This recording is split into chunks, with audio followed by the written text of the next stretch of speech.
bumping around and hitting walls and stuff, and its reward is going into the negatives because it's doing so poorly. And then as soon as it finds one coordinate position that actually rewards it, then it starts bouncing around inside there and just goes psycho, and it never leaves. And it's like beautiful. That's wonderful. That's exactly what I wanted.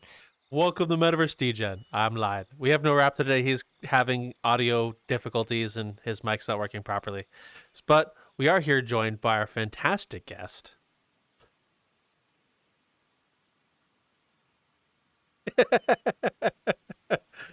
It's Clyde, baby. Hi, everybody. I'm Clyde Machine. Thank you very much for joining me, Clyde. It's an awesome to have you here and be able to meet you. So thank you for your time. Of course. Oh, so let's start with the obvious first question. What are you most known for? How'd you get started, and what got you into VRchat? The three very big questions. We're gonna be here for a minute. Okay, perfectly fine by me. Because the how you got into VRchat, man, that's a story and a half, as it is for a lot of people. But so the short, easy answer for what I'm known for is most people know me for music. I do a lot of DJing in VRchat. I am a self-proclaimed dedicated VR DJ. I basically don't DJ outside of VR, and that is intentional. Because I love the space. I love the environment of what is today's underground music scene. It's literally right here. Like it's nowhere else as far as I'm concerned. Besides that, though, I do. I've been getting into a little more of the video creation stuff. I'm not sure totally just what that form that's going to take, but people have been seeing that I've made music videos. I've done little shorts here and there, little meme stuff. I do little silly cinematic videos, pop those on the YouTube. I think there's something else. Oh yeah, the interviews I've been doing. Very people say that they're like a mashup of Nardwuar and Eric Andre style interviews, where they're basically just like really brain dead humor kind of thing. But I do those in VRchat, preferably with people who are not expecting to be interviewed, and it turns into some really raucous, funny stuff. Those have been really fun. I've been doing that to see what's out there, I suppose.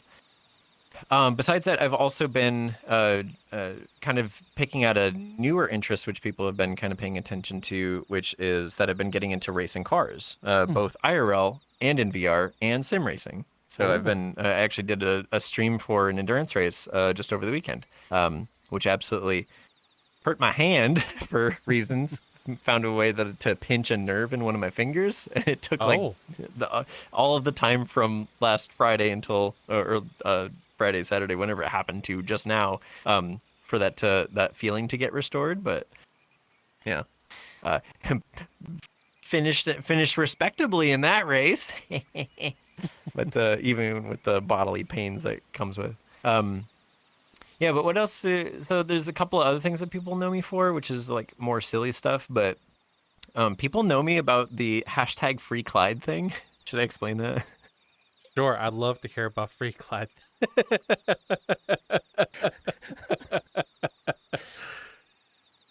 The very short version is Discord doesn't allow you to have the name Clyde in your account name, and the way that was the way that came about was comical and frustrating at the same time. So, of course, I was had my name as Clyde Machine, and then one day I just go to update my profile, something pretty innocuous like a banner update or something, and it's giving me this persistent error on the mobile app. So I take it to the desktop, and then I go to change it, and it says that there's a problem with the profile, and I was like, okay, and it like directs me to go to the account name, or somehow basically pointed out like the problem is with the account name, and I'm like, how? And then I go and punch in my name, and I shit you not, it says username cannot contain Clyde. And I'm like, this has to be a bug. I go looking, and the 3 other Clydes on Discord, because it's such an unusual name, apparently. Yeah, they literally just they made that a reserved word because apparently they had like a wave of Discord scams going around where at the time their bot named Clyde after their mascot. they would try to imitate that with their profile or whatever. So they were just like, I can't imagine what the decision process was for this, but like they were like, yeah, let's just do the quickest, easiest, cheapest thing that we can do. Because of course they're a startup, so it's pretty expected how this decision came about. They just disallow the name Clyde to be used in your account name, and then just figured that we would figure it out. Which a lot of people did the whole thing of choosing like a lookalike character, like the letter I or something like that, which of course became a problem for me because at the time when I was booting up all of the offshore events and stuff, getting in contact with people who don't like Clyde is not a name in their language kind of thing. Like it's an extra barrier of like, oh well, let's say that I want to have Japanese performers come through. Like I'm going to have to explain to some extent, like here's how you can find me kind of thing. And just in general, like having people DJs find you, like one of the ways to do that was just if they can just search you on Discord, right? Well, thankfully now it's a little bit easier for people to find me via like Twitter and Blue Sky, but back then it was kind of like I don't want to have any friction if I can avoid it to get people in, because the whole point of the offshore events originally was one, selfishly to bring that kind of like a music venue format when we started that, me and Brandon started that, but also to make sure that there was always a place that newer DJs could have a chance to play. That to the point where we always had a line for the lineup, so we would always have at least one slot that had to be what we regarded as an upcoming or aspiring DJ, which comically would start with like, I should stop saying comically. I love saying that word. But like there were actually times where we would find out that like one of our friends was like considering DJing, and literally they would just immediately be the response out of me would be, oh, so when are you playing offshore? And then they would go, haha, yeah, someday. And it's like, well, I got you a date in a month. You gonna be ready? And then they're like, wait, seriously? And I'm just like, it's literally this day. And I give them the date, I give them the time slot, and I'm like, get ready, your first set coming up. Like literally like trying to reduce the barriers for people to get into the DJ space, because it's one thing to play open decks. It's another entirely to be personally invited to perform on a lineup. So it's very formative there. So it was important for me not to have stupid things get in the way of having people who aren't familiar with the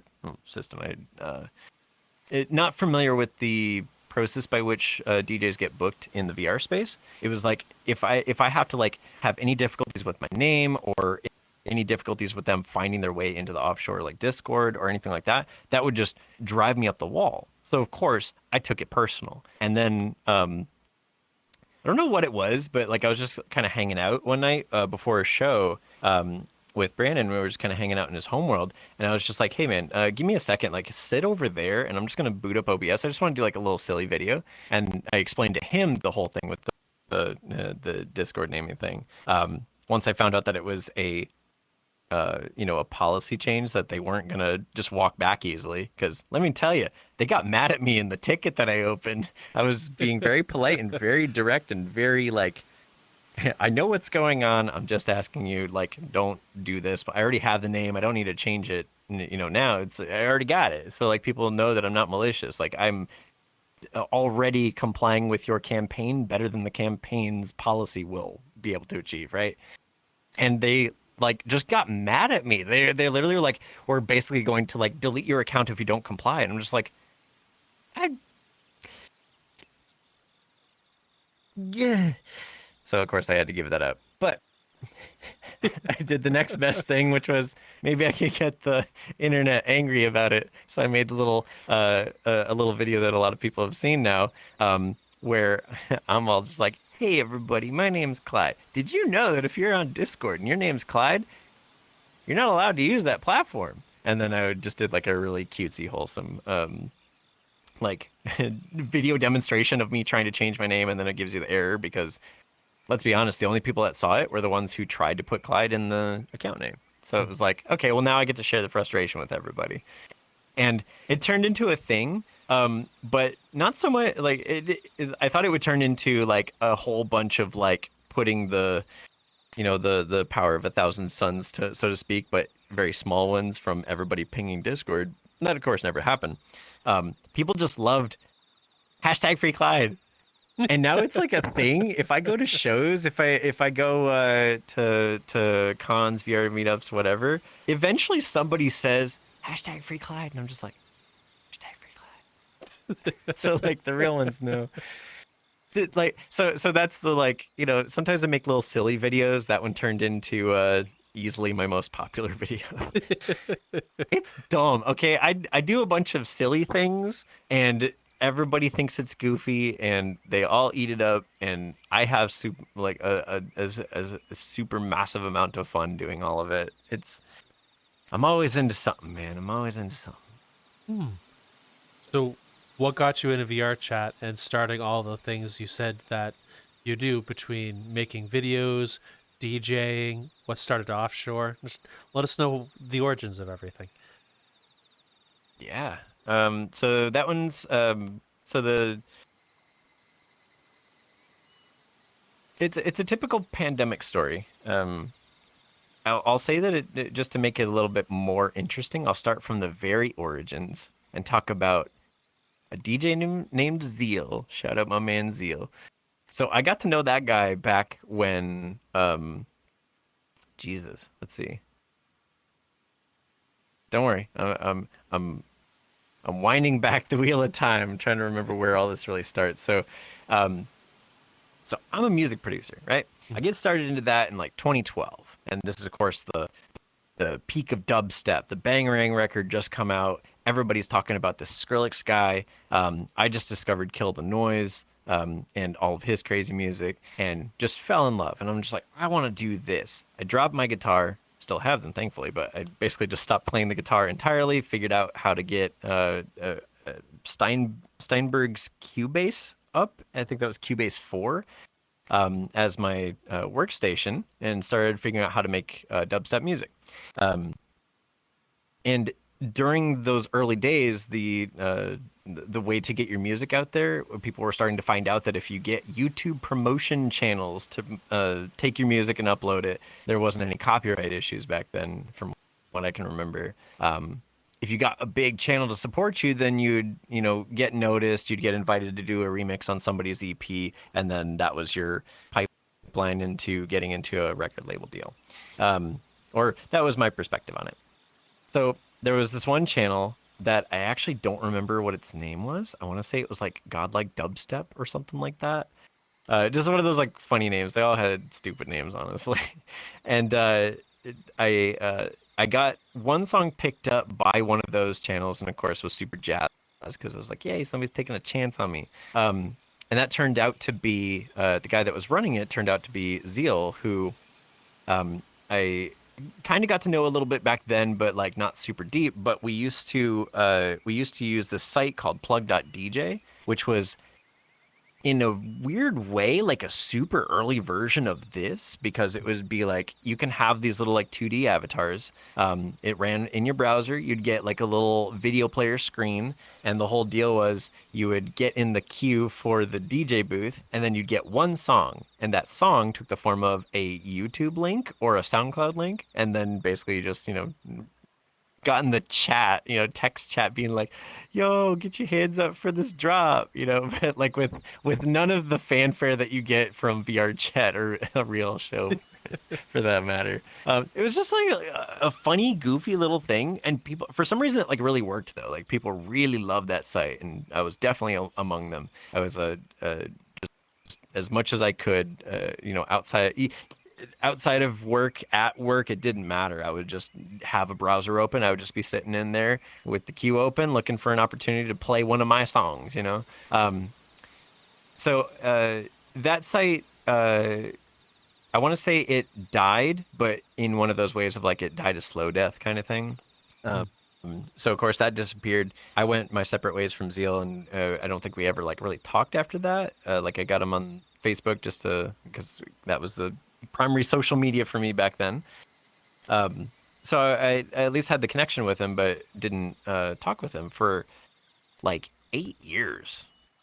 8 years, I think. Yeah, because that would have been 2012 was back then, and then 8 years later, 2020 hits. Little thing called COVID happened. So you might have heard of it. Oh yeah, You probably heard of it, right? Yeah, you probably wore the mask, huh? I hope Yeah, you wore the mask. I wore the mask. Yeah, that's right. Um, so I sort of had like a weird premonition, I suppose, when that Mm, started happening, where I was kind of like, well, I've been thinking about like getting a computer upgrade from one that I used to use as a just as a workstation, but didn't really like game or anything on. I mean, it was my only computer, but like it just wasn't anything beefy or anything. I'm running on a laptop, right? mm. And I was kind of like, well, if this whole like virus situation gets really bad, then it might be really hard for me to get new gear. And if we're actually looking at being locked up all the time, I better have something that's really going to be able to take care of my time because, well, I can find ways to eat up time, but I'm going to need a good computer to do it. Um, so that turned into kind of a weird like really in a really short time frame, just like a quick flywheel of like my priorities started changing really fast. Where um, we all get sent home from work. You know, the office is a total ghost town. Everybody has to stay at home. We don't know how bad this is. We're all assuming that we're gonna die if we breathe somebody else's air, kind of thing. So we're all looking for ways of staying inside. For some people, that's cooking banana bread. For me, that was ordering a expensive computer and trying to see like, can I get like a big beefy music production and gaming machine to play around on. And in the same like weekend that I made that decision and got that computer ordered, I just happened to like see something on Reddit about a game called VRchat and somebody wanting to do music events there. And I was just like, oh, that sounds like interesting. I suppose we're gonna have to like figure out how to like fill my time. May as well make it music related. And I'm gonna have to do it all online, so I may as well do that. And of course, I had started doing like the DJ streams on Twitch and everything. Everybody did that though. Um, but I reached out to this guy and we linked up once. I figured out how to install VRChat just for desktop, and I chat this guy, and they'll remain nameless. This wasn't Zeal, it was somebody else, but in a funny way, they became like a fantastic introduction to VRChat, even as it is today, because I go to meet this person and we're talking about the idea. I see the early screenshots of the world that he's working on, and I'm like, okay, this looks like it'll work. It's based on like a IRL festival setup, right? And like by today's standards, it's very bad. By today's standards, like you could make that in 10 minutes, and hell, he might have even, but things were different back then. But I go to chat this guy, and we meet up in, of all places, a near automata world to do the sound check, which was basically just going to be mic spammed because this was before video players were a normal thing for music venues. Because there weren't any music venues. There was like maybe one, around at the time. This would have been like back in like Resumu days, like of like Mm. them being like the only game in town kind of deal. Um, I go to meet this guy. We do the sound check, and almost as soon as I've started, he's all like, "Yeah, that sounds good, man. That sounds good. But hey, I gotta go. Like, my friends are inviting me. They're trying to, they're in a drinking night. I gotta go. They keep inviting me, And I was just like the impression that they gave me was, okay, I like the idea. I don't think this is the person to do it. And also, I wonder if there's a lot of alcoholics in this game. Just a, preview of coming attraction. um, so fast forward a little bit. I maybe like a week or two later, obviously that guy just kind of falls off the map. Um, but I see a post from Zeal of all people on my Facebook, which is weird because even though he posts, the algorithm wouldn't ever show his stuff to me. And it's a Loner Online Volume 2 or 3 poster. And I'm like, what is this? And then I look and it's a VR chat event. And I'm just like, hey man, I know we haven't talked in a minute. 8 years. 8 years. But I hit him up and I'm like, can you show me how this works and like what this is all about? And he's just like, yeah, man, come through. Like, this is happening real soon. These are weekly events. In the early days of Loner, they were weekly events. So I jump in and I'm super, I wasn't even like socially awkward. I just wasn't social. I get in and like I talked to Zeal for a second, but he's got to like do the staffing thing, so he's off being busy. And I'm like classic wallflower mode. There's a few people on the dance floor, and they definitely all know each other, all chatting, can't get a word in, at all. And I don't want to interrupt or anything, so I'm just like, I'll just go over to the side, like over against the wall, like real classic like Wallflower Club vibes of like, I'm here for the music, man. I'm over here in the corner, like they don't know that I'm a music producer and that I'm actually analyzing this song right now.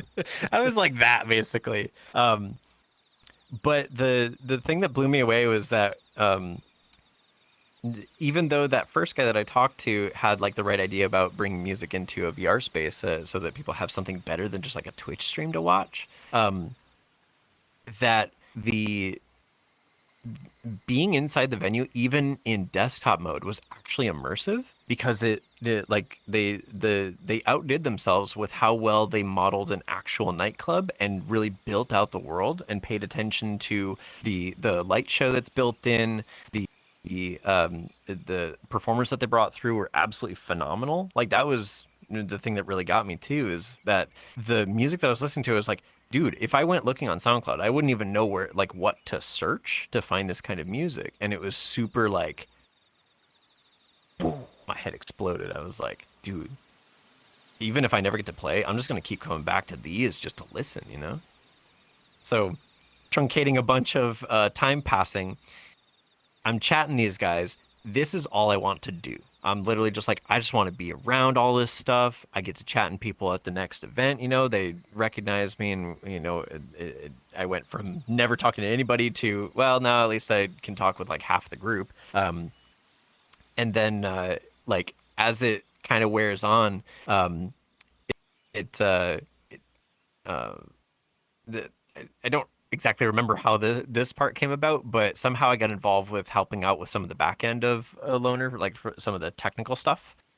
So no, like, deciding on lineups or anything like that, like literally working on some of the stream stuff to help run that. And then that turned into uh, very much like what it is today, I guess, of like a pop in. There's all these exciting people to talk to. Everybody wants to talk, whether to you or to somebody else, everybody's got their musical background to bring. Everybody's got some special aspect to their creative, outlet that they want to share.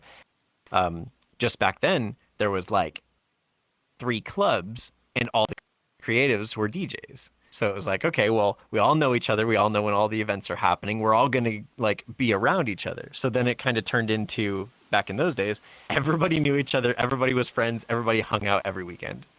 And needless to say, my IRL social sphere was non-existent at this point. Not just because of the pandemic, but because I was literally like, if I can get into VR chat in a day, like that's going to be my priority. It was bad. So thankfully things are better now. I have a lot better balance, but I had no idea that it was going to be like that important to me, the VR space. Originally it was just like, oh, Loner is like my big thing. But that was the thing that drew me in, but it was the people in the VR space, even if we weren't going to a show. Because when we started hanging out on weekdays, it was like, oh, we're not going to shows when we're doing this. We're actually just hanging out. We're just friends now, That kept me coming back, which was kind of a big deal because kind of pulling back the curtain a little bit. In those 8 years between Zeal and I talking last back in 2012, 2013, and then talking again in 2020, I had done I'd done some things with music, but like very little in the grand scheme of things, like I had a couple of record releases and wasn't playing shows or anything like that, and was just working on getting into a proper career.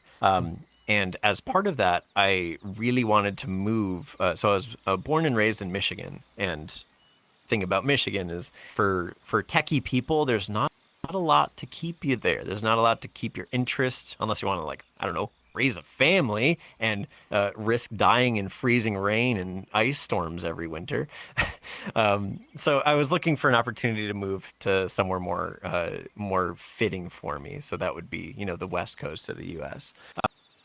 So I found an opportunity to move to Seattle, where I live now, and have been living for the last 6 years, 6+ years, I guess. I'm bad at math right now. It's too late at night. But I when I moved here, I moved with my at the time girlfriend, and both of us basically turned ourselves into an island together because neither of us knew anybody out here. And it was literally like I knew that I could build a good life out here. Um, and wanted to move for the work. The pay was great. The opportunities were just you can't turn them down. It's just like okay, this could set me up for life, kind of thing. And as far as I could tell, it's definitely done that. But I gave up a lot of friends to do that. Like I gave up a lot of that local how would you say like if it's somewhere that you've grown up and you've always been around, then like, oh, that's so and so's house, like that was their parents and then they took it over, like this is the school that I went to, this is the school that my buddy went to and I never got to see him after whatever grade, like stuff like that. Like I have no ties like that out here. So getting here, the only friends that I made were colleagues, which has a certain like I don't know if you've experienced this yourself, but like there's a certain like buddies that you grew up with in school, you can be intertwined, right? But people that you meet at work, even if you go for like drinks and stuff and get hammered and whatnot, like you could be spilling your guts to them at 3 a.m. at a bar, right? But you're still never going to get closer than like this, right? And Yeah. that was kind of the problem was that, well, once that happens, like once you get to like that level of closeness, you're never going to get closer, but you can get farther apart. And that happened every time. Hmm. Right? So like I never had like real friends come out of the local area here. So getting into so in a very positive way, the pandemic brought a very seriously positive silver lining to my life that I don't know how I would have gotten otherwise. Like Oh all of boy. my closest friends, literally, we hang out in VR now because we met here, and we get together like when we can, but we're all geographically distributed, which Hmm. is, just part of the game. I'd rather have uh, the strength of the friendship be like through the roof, but with the debuff of that experience being that you can't always hang out with them in person, kind of thing.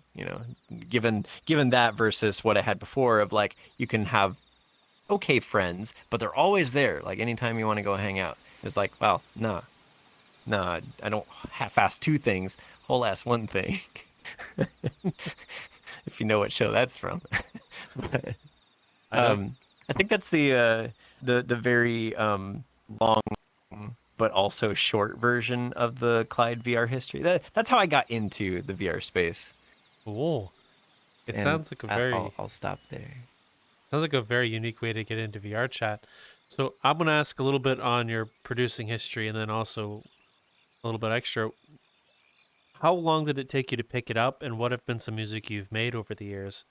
May I ask? Um, so getting it. Wow, you can't really knows how to Oh, dance, huh? I clicked the saw wrong that. button.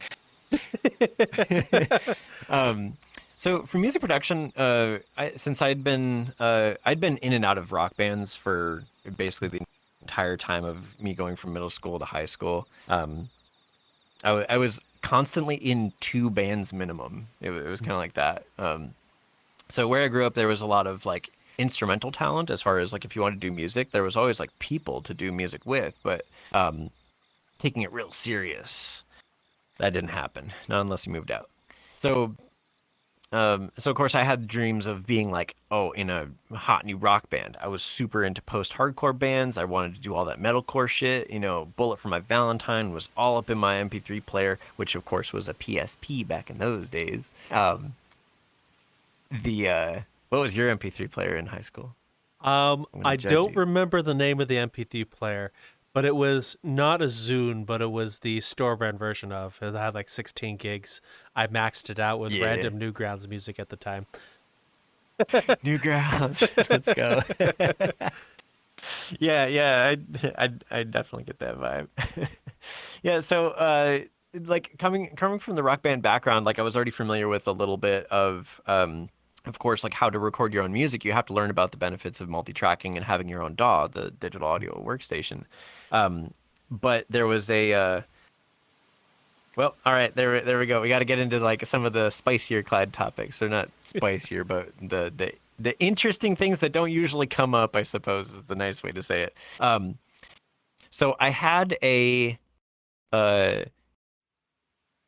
had a bit of a like full of myself thing going on Mm. where I was like, these bands are cool, like they're all my friends and stuff, and they can play. However, they can't play like half as good as me. And that becomes a pain in the ass when I go to write songs for everybody and literally like they look at that and they're just like, you got to be joking. There's no way I can play that. And I'm just like, dude, it's literally just a bass riff, just like learn it in a week.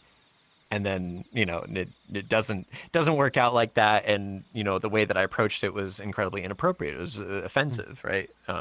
But of course, back then I was, just teenage brain of doing music is like, well, music is my life. Music is too important for me to give this up. So I was trying to figure out how to stay in bands, knowing that like anything that I could write would always be outpacing their abilities. Again, inappropriate thought because it's like, well, nobody just like gets into the passion of music and then just stops progressing.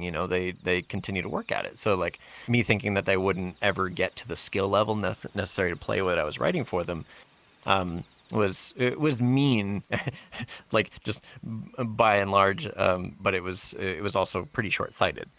But impatient teenage brain, I was like, I want to figure out how to kind of do the Steve Vai thing, if you're familiar with his work, where he was in bands, but back in the days of like those kind of guitar players, the guitar player was the thing that made the band. So they would go off and do solo projects too, and they would be able to sustain both. The thing is, they would have to be a multi-instrumentalist. So I was like, shit, I'll figure out how to do it.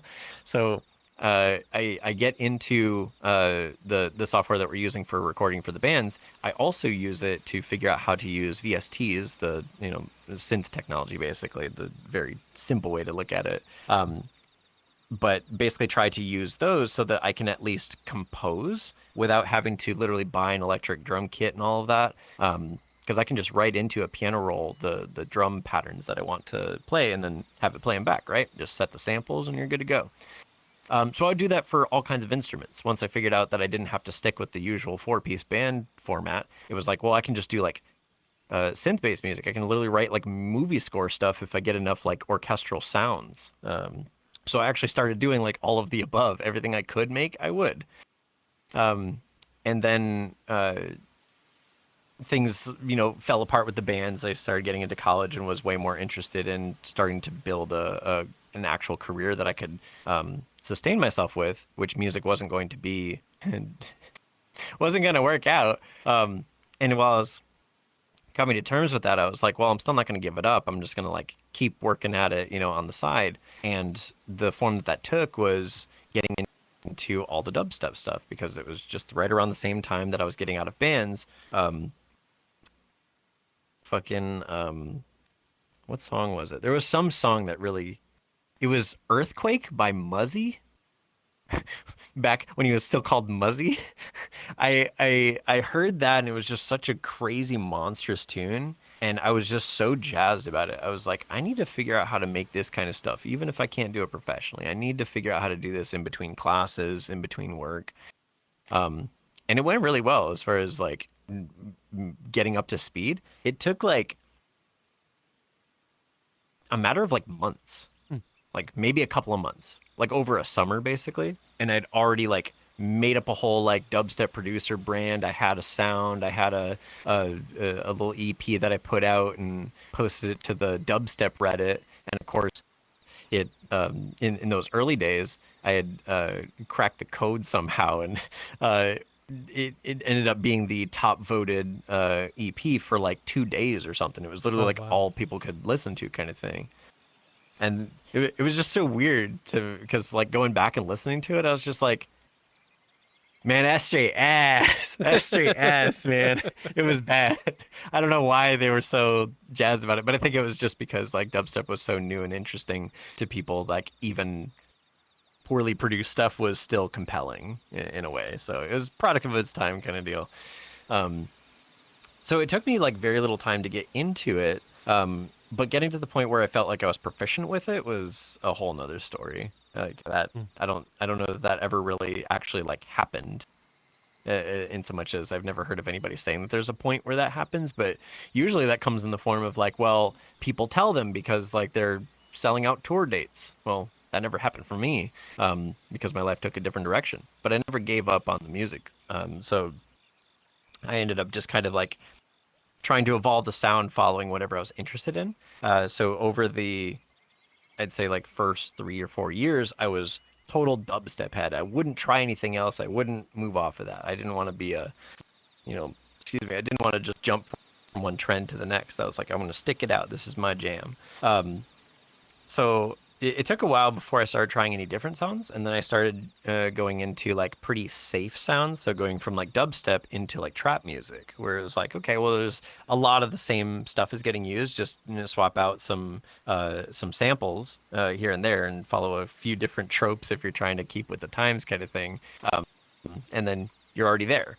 So to the point where a lot of dubstep producers were making like trap side aliases, Mm. and that was like, oh, that's interesting, but I'm not going to make like a separate alias for it. I'll just start writing that. But that was kind of like in a weird way, like that was also right around the time in my career where I was getting to the point where like, oh, this could actually like turn into something. I need to figure out where music is going to fit in there. And I actually almost gave it up. I literally was like, I think I might just rebrand, like get rid of the Clyde name because my music has always been under Clyde Machine. And I was like, I think I might just give it up. So for like 6 months or so, I just completely shut down any interest in music production. I didn't touch any of my profiles or anything. Like, not that there was anything really going on there aside from just making music for myself for the most part. Um, because there just wasn't no buzz. There wasn't no buzz around my name, man. I never had no big songs. Um, and the weird thing was, like, I don't remember what it was exactly that had brought it back, but there was a point at which I had to like come to terms with like the kind of person that I am and the way that I was raised, that I couldn't leave it. Like I literally needed to have a way to make music, whether that was on the guitar, popping open Ableton, um, or just doing whatever musical creative thing. I needed to have some kind of outlet like that, and music was the one that I was proficient enough in that I could get my ideas out. So it's like, well, I'm not going to pick up like drawing. I'm not going to pick up digital painting or anything like that. I'm just going to stick with the music. And then I kind of had to come to terms with myself about, will this ever be something I can do professionally? And I decided, well, at this point, the reason I'm sticking with it is not the reasons that I got into it in the first place, I don't think. Because back then I had that whole, I want to do this as my life because this is the cool hot thing or whatever. I want to get famous with it though. Again, coming back to that sort of like kind of narcissistic Mm. tendencies that I was talking about. I genuinely was getting into it because it was a new hot thing that was interesting to me, but also as a path for me to get my name in the lights, right? Mm. So of course, when that didn't happen, I was like, maybe that, maybe I do need to let that go. And then when I couldn't leave the music, it's like, well, I suppose I'll just decouple the two. I'm not going to try and get famous off of the music, but I am going to keep it for self-actualization reasons, right? Mm. And then I just started making a ton of music that never saw the light of day. It's still on my hard drive. My multiple hard drives just have all these copies of songs that no one's ever heard. I haven't even played these in DJ sets. But they're all things that were personally meaningful to me. And if I go back and listen to them, I'm going to be putting myself right back where I was when I made them. And then off of that, like music production has kind of taken a weird, like where we are today is it's got a weird kind of dual purpose where like a lot of times the only things that people will hear from me doing music production is like I'll make live edits for songs for DJ sets, which is really nice because basically any song, any sound can be a DJ tool, which is really neat. Mm. It's like being able to 3D print your own stuff when you have like a woodworking shop at home and you need a specific tool, but you don't know if it exists, you don't know what it would be called. You just go into CAD and you just draw it up and you fucking 3D print it. It's like that, and the quality is exactly whatever you need it to be at the time. You can make it quick and easy, or you can spend 40 hours on it and make the best thing you've ever made. But on the flip side, I also threw off a lot of the preconceptions that I developed from taking on music production the way that I did, where like kind of everything was the same super inbred like dubstep producers all trying to figure out what's the right way to do things. You never put a distortion module on your kick drum. You never put more than one limiter on any track, because it'll distort the sound. Never clip anything. I took all those and I put those into my trash can. And then I started making speedcore music. And I was just like, I'm just going to do some really fucked shit. And the funny thing is, I think more people have cared about that, like all of those. Like these songs, I started putting them out under a different alias called Is Already Dead. And it's named like a private variable in coding. So it's an underscore, then Is Already Dead. And I put out all the speedcore stuff under that instead of under Clyde, specifically so that I can keep all the music production stuff separate. Especially when I'm trying to like all this weird, different stuff for me. And funny enough, they seem to really like it. So there's that. But then that leaves the Clyde name to be basically what you're seeing now, which is that I want Clyde Machine not to be known as a producer name, just like that's one of the things that I do, but like I am I like to say I'm a VR personality because it's appropriately vague of like, well, what does that entail? It's like, well, how do you explain like, well, the thing that I do is I be goofy on the internet, but I'm not exactly like, I'm not like making like TikToks or anything like that. I'm not exactly a streamer, I'm just that silly sheepy, just that silly sheepy Clyde. Okay. So that's the music production story. Okay, well, thank you very much for sharing that. And when you first got into VRchat and you were enamored by what you saw, what were you expecting your experience to be like versus what you actually experienced at the beginning? And you said you want to start getting involved. What was the realization of what it was like? Ever show your VR e-girl crush your new world, and she says it's small and underperforms, just like your dick? Well, don't worry. With us, the only size that matters is how big your shopping cart can be. At Hash Studios, we've got VRchat prefabs for any of your big world developer needs. Security cameras so you can spy on your enemies, megaphones so everyone can hear you flex across the map, and a passcode door to keep that bitch e-girl out. Buy our products for your needs today on Gumroad Booth, Jinxie Payhip, or your local drugstore. I think are responsible for broken hearts or broken frames. Yeah, I want to say that like kind of thinking back, I was kind of expecting it all to be that look that I was telling you about, like the alpha version of that guy's world or whatever, where it was all very like I figured it would be a little bit I don't know if campy is the right word for it, but very like slapped together, very simple. Like even Gaia Online from way back in the day was better looking than the world that he'd put together, kind of thing. And that's not dogging on him. That was like just talking about the quality of the world that I was looking at. So I was expecting it basically to be a something that's still visually unappealing compared to like a Twitch stream of like having webcam like over there in my room that's showing the the decks and having an interesting lighting setup, because guess what, that's what everybody did in 2020. They just bought a bunch of audio reactive LED lights and then they set up their decks, webcam, good to go. So I was kind of basically, I came in with like low expectations because I wasn't really like sure how far it could go. I'd never seen any like screenshots or anything to show me an incredible world. I was in a way like very fortunate that I didn't get that experience until I literally logged in and I ran down the stairs to the dance floor of Loner the first time I ever did, because it was like, oh. And what's funny too is like you could tell that there was some, like those guys collectively, and then myself when I got in to start helping out along with a couple other folks. Like when we started to have kind of a group hanging out in the like little the like lighting booth was always that was right next to the door. So anytime somebody would come in and it was their first time, you would literally get to watch in real time and hear over their mic that they would literally go through the door, stop, and just look around the room and go like, "Whoa, it's like a real nightclub." You know, like that happened so many times. We just stopped paying attention. It literally was just like, "Oh, you get to see that wow moment like happen all the time, every single show, multiple times, you know, during each performer set." It was just so nice. And it's kind of one of those things of like back then, I think a lot of people had the experience that I did where they didn't know what to expect. So when they came in, like they were just given the most amazing experience that they could have asked for, and they didn't even know how to ask for it, you know. And it was just so incredible. It was one of those things that kind of told me like, this is the space. There's something. Excuse me. There's something here, and we, you know, there's a reason to keep investing in it, even if it's not obvious what that is right now. For me, of course, there was like some aspect of like, oh, if I could play the loner stage, that would be huge, right? You know, I could start doing the DJ thing. That's exactly what happened, of course.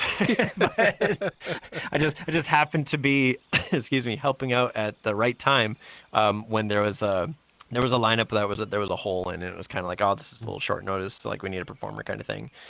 And since I was like rumbling a little bit about like, oh yeah, you know, I want to do like DJing around, you know, VRchat somewhere. You know, back then it was if you weren't playing one of like the 3 or 4 clubs, then you were playing some open decks, which would always be a pop up with your friends kind of thing. But that ended up being my introduction into all of that. But like I'm trying to think back if there was anything that even gave me a hint as to why there was like such a need for me to get into the space, and that's why I phrased it like a kind of premonition. I had no idea that buying a computer this week was going to set me up for being able to participate in a show that I would see the flyer for the following week, you know, something like that. Like the turnaround was so quick, you know. So it was just like a weird it wasn't even really causal determinism. It was like I'm an agnostic atheist that grew up in a Christian household, and this is one of those things that makes me like, you know what I mean? Yeah. But you know, God had nothing to do with VRC though, so you know, get that out of your heads, viewers, if that's what you're thinking. I'm half making a meme and also pointing out, well, that's where the agnosticism comes in for my belief system. But yeah. Okay. That's how I got into it. That's kind of yeah. Okay. That's the origin. Oh, well, what have been some of your more memorable shows, and what are some moments from, as you're talking about a loner, that have stuck with you over the years? What are some shows that have stuck with you, or some nights or events? Dude, the number of memorable shows that have happened, I think, since Loner. So to kind of fill out the history a little bit from the early days of VRChat for me to where we are today, the Loner shows had always gone for an every 2-week cadence. In the early days, it was every week, and then that turned out to be incredibly stressful for everyone, performers and staff alike. And then around when I came in was, I think, when they switched over to doing every 2 weeks. And then we did that for ages. And then went and did a massive break. And then after that, it was kind of like, well, everybody sort of like dispersed. And then it kind of came into being like what the current era of Loner, I guess you could say, is, where they have a much smaller team. They have a different vibe to the shows, as I understand it. I actually haven't been back to one just yet. I was meant to go to the last one, and I had a scheduling conflict. I don't remember what it was, but I'm sure it was a like, oh, I'm playing a show or running a show or something. Funny how that works. But like that. In the time that the like first era of Loner had paused, and it was like really unclear if it was ever going to come back, all of us kind of just started doing our own thing, which is where Offshore came from. That I started working on all that, and when I got that chance to like kind of step back from doing the work on those shows, it was a stark contrast from the landscape that I had started in VRChat to where I'd ended up at that point, seeing like there's so many clubs here. Like there was a time that those, you know, 3 or 4 clubs or whatever, like would kind of pay attention to each other's events when they were planned to avoid overlaps or avoid like egregious overlaps, but intentionally make it so that like if you can adjust an event plus or minus an hour so that like the party goers can end this event, roll over to the next one, then roll over to the next one. That's how it used to be. Like literally there was like a little bit of coordination. It was like kind of casual coordination, just out of respect for each other kind of thing. And then that's how the like earliest days of VR clubs were working. And then whenever the hiatus happened for Loner, and I basically just ended up just being out there, and I was like, "Yep, I'm a DJ. That's what I do. That's my thing. That's why people know me, is because I'm DJing rather than the Loner Association."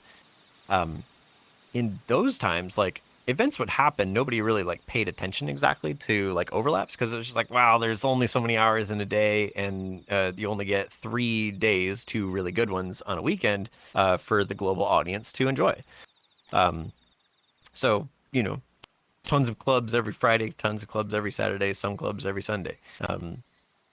Like all of that was very like you take a step back and you're like, yeah, we were right. This actually is something that is now popping off. And back then we were thinking like, yeah, this is going to start popping off. It's like, well, now it's huge, right? And that was like years ago at this point. And now look what we have, right? Like now, the way that I would phrase it is like, at least back then I knew all the clubs. But I want to say like 3 or 4 days ago, right? There's a let me think. I just gotten done doing something, and it popped into VR for it. And once that was finished, I pulled up my social menu, and I was just like, all right, well, let's see what's like happening tonight, you know? And I'm scrolling through, and I've got like 1 friend, 3 friends at all these different instances, and I'm just scrolling through, and I'm like, there are 7 clubs here. 6 of them I've never heard of. All of them having active events, all big instances, like lots of people coming to these shows. And I'm just like, that every time I see stuff like that, it like opens my eyes again, being like, this is something that people needed, something that people, they didn't have to be told. It was like, no, they get it. They know that this is sick. They know that this is awesome, that this is fun, that there's excellent memories to be made, you know? So it's one of those things where like you kind of recognize that you are indeed a snowflake in the avalanche, and it's kind of like, yeah, you get to be a little proud of that, you know, that there's something that you were in there for the ground floor of, and in some small way had a hand in pushing forward, which is to an extent kind of why I still do all the VR stuff, aside from the obvious, like, well, all my friends are here, you know, and the memories are still excellent, and they're still being made all the time. But there's also a sort of like something I was trying to like tell one of my buddies the other day, like that there's a certain sort of like there's a purpose for us here in a way of like, well, now that I've been around doing all this stuff, I have to wonder if like some people kind of like they get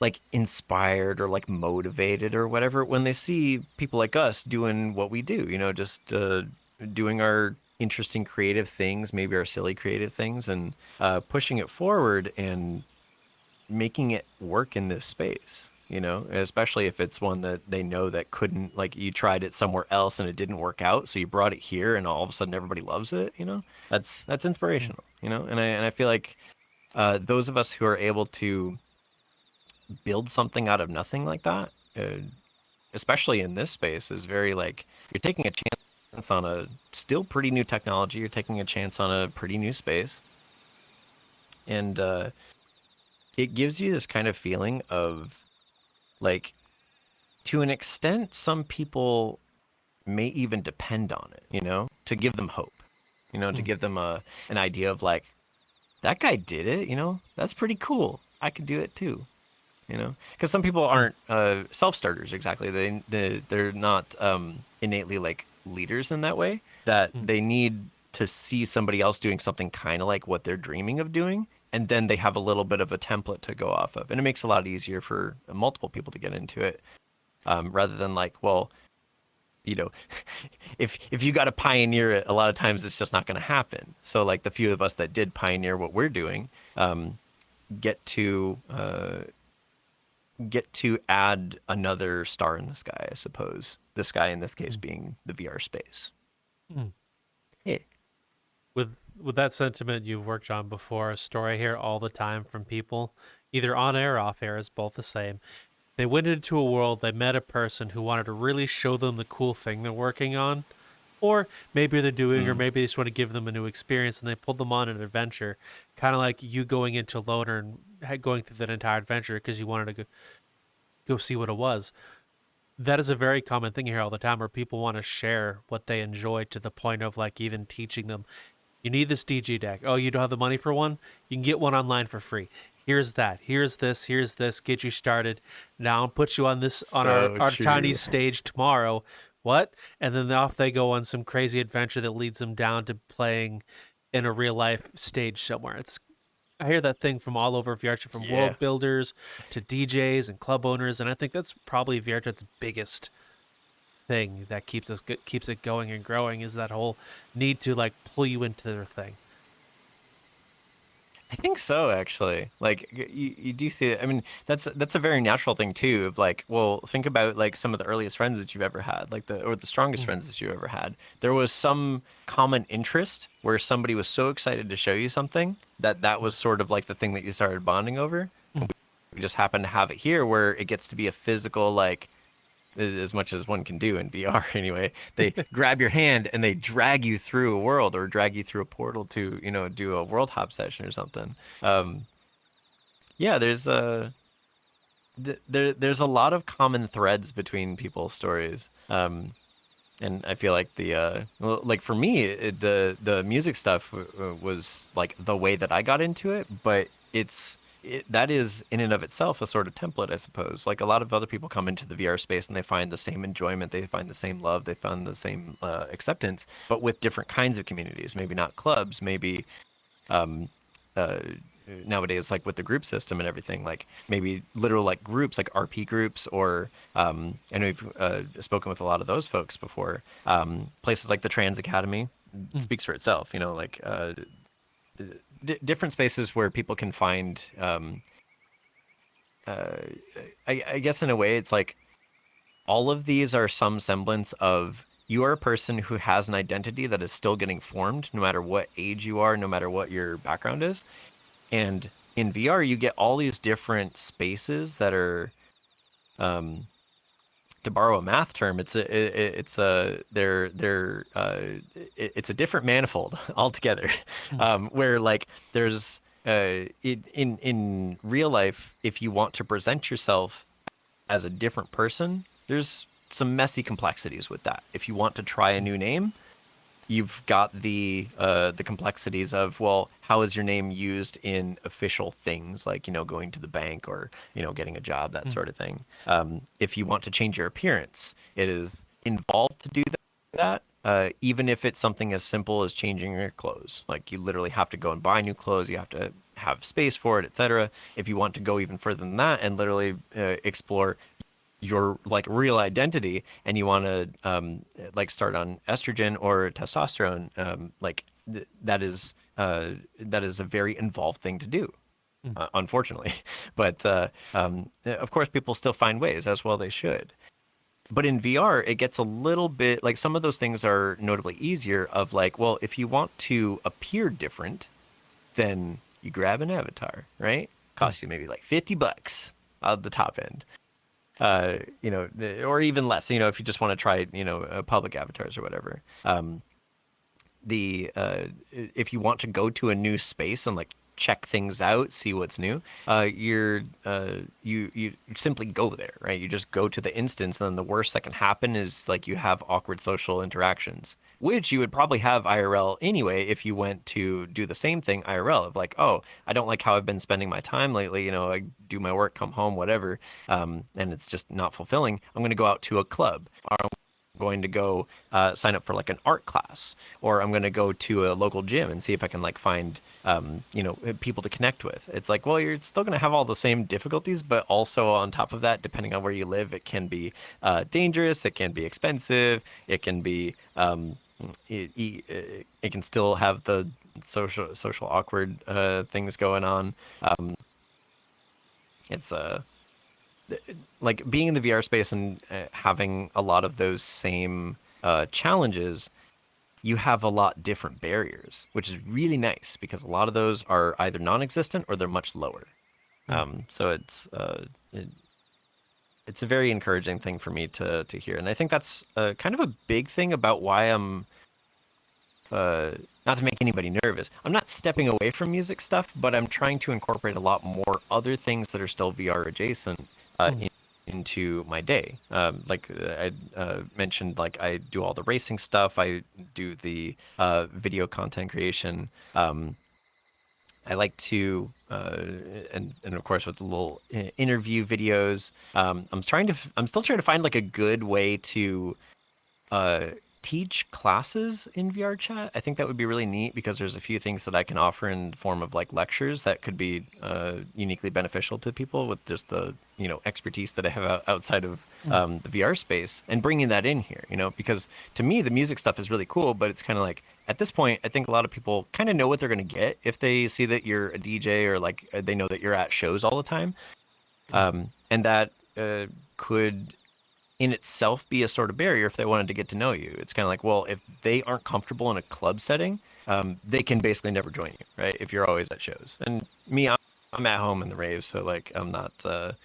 You're never gonna find me much away from those, unless it's like during the afters. If I'm like actually tired and I just want to go to a chill world, then that'll be a different scene. But that's predominantly how my weekends go. So if somebody wanted to get to know me, then they would have to be able to deal with that. And some people don't. And that's to me it's like, well, the music space, while it does offer its unique things, there's certain things, as I mentioned, of the experiences that people can have don't uniquely happen in the music space. They happen all over the place. So it would be awesome for me to see a little bit more of like that. To me is the magic of VR. Well, if the magic is not just in the music places and it's in the any other gathering space, I'd love to see it. I'd love to be a part of it. So that's where I'm branching out. Well, in terms of teaching, I actually know of a few different groups that do that here in VR chat.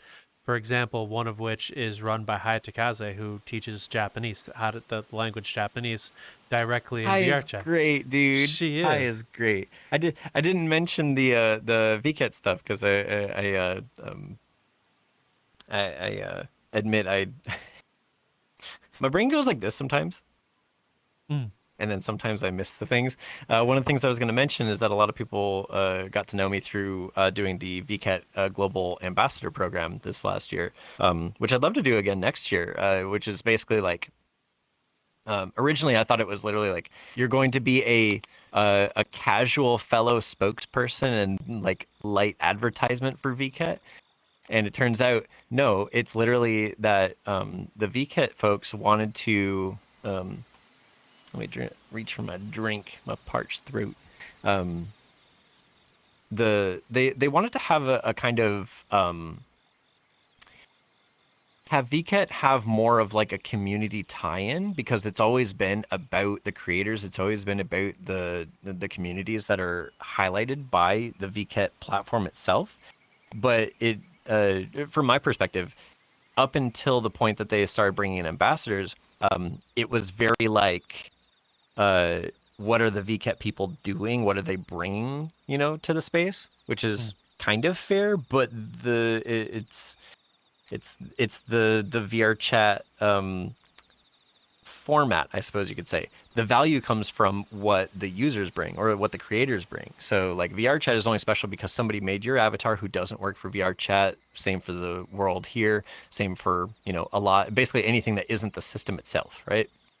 Well, VCAT is a lot the same way, where they have the like corporate worlds, as they call them, where they have like contracted worlds that are well, I don't know like the whole format of like how all of the worlds are made. I just know that there's certain ones that are like very like, I guess you could say like high dollar, like the quality is exceptional. They're very heavy worlds. I think they're PC only when they do that.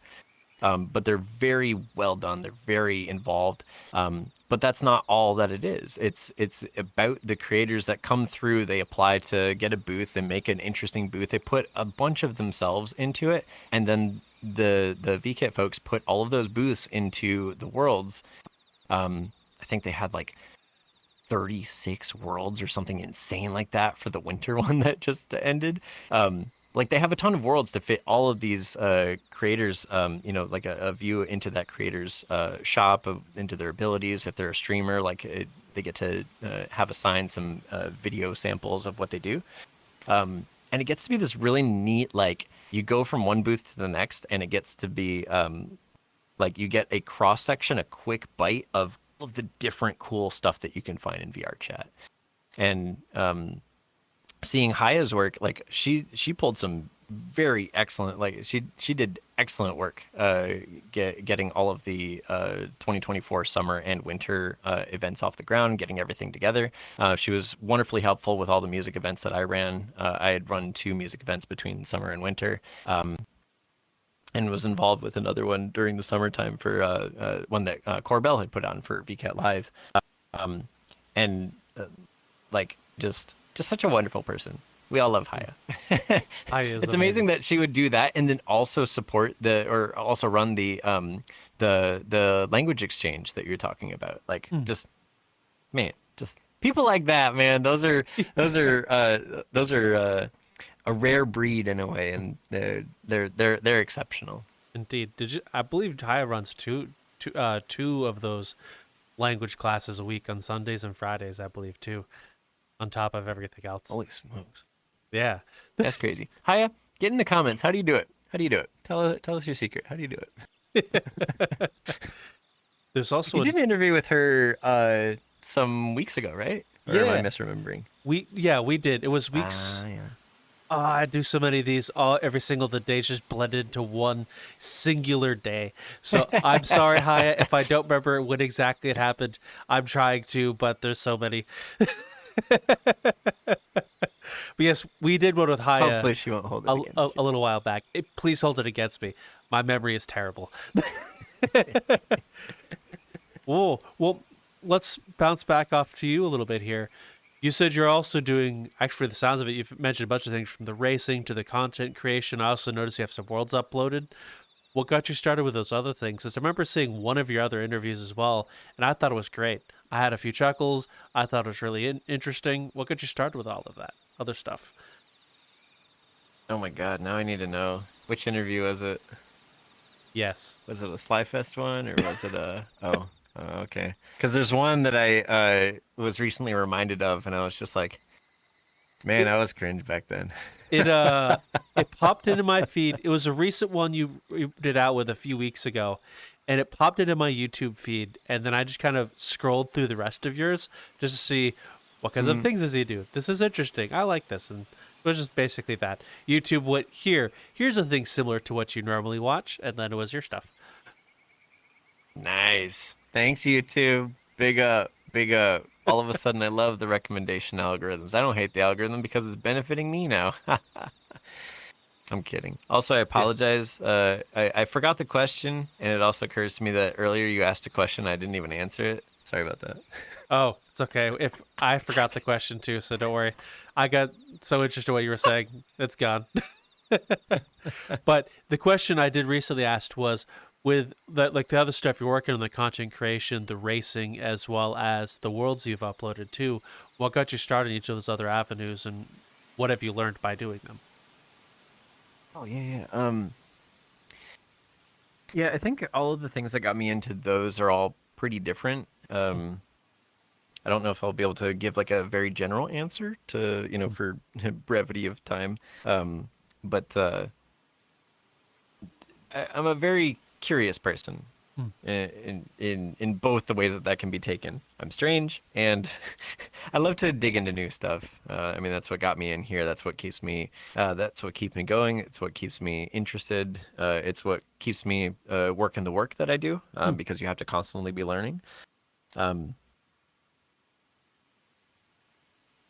To start with the worlds one, because that one's kind of a weird one, because I never wanted to get into 3D stuff, because after you see so many amazing worlds, like the one we're in right now, like I would see something like this and I would wonder how it was made, but in kind of the same way that a lot of people, when they're getting into music, some people dive into music theory, some people come into it late, and some reject it altogether because they're worried that it's going to take the magic away from the discovery of like the sounds that make sense together. They don't really want to know why, they just want to follow their heart, which is, back then I used to be kind of judgy about that, but now I'm like, nah, if that's your bag, if that's how you enjoy life, then so be it.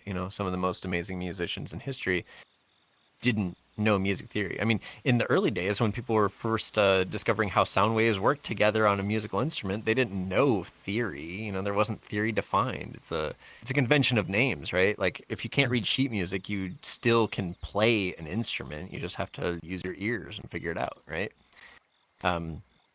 It's like how like getting a driver's license doesn't automatically mean that you know how to drive. It just means that you pass some test to have the right to drive or whatever.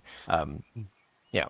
So that's kind of how I view that sort of thing. So looking at worlds like this, there was a certain kind of like, there's a certain magic to it that I don't really want to get lost. So I didn't want to pull back the curtain. I didn't want to open Unity. I didn't want to open Blender. I didn't want to look up any tutorials, to the point where I didn't even know how to like do like basic avatar work, because I was like, kind of don't want to get into it.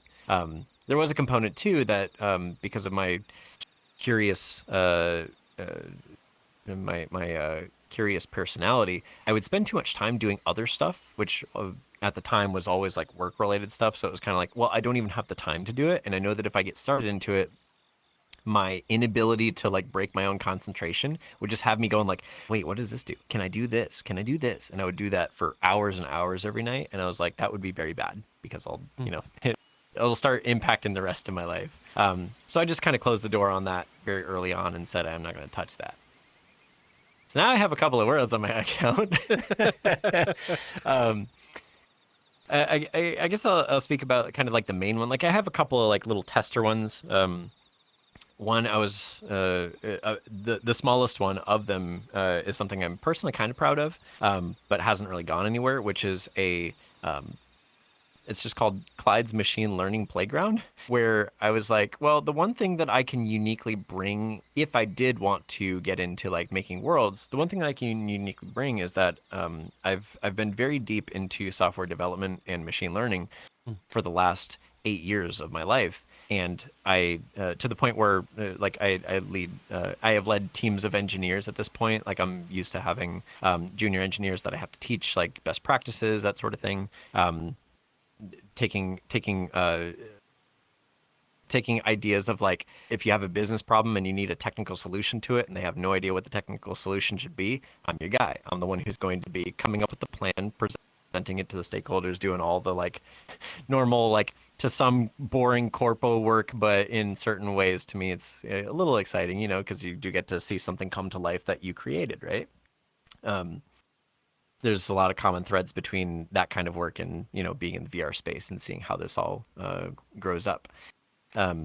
So having that kind of experience, I was like, well, if I could have an intersection between those skills and the VR space, that would be really uniquely interesting, albeit with the risk that then VR becomes a form of work.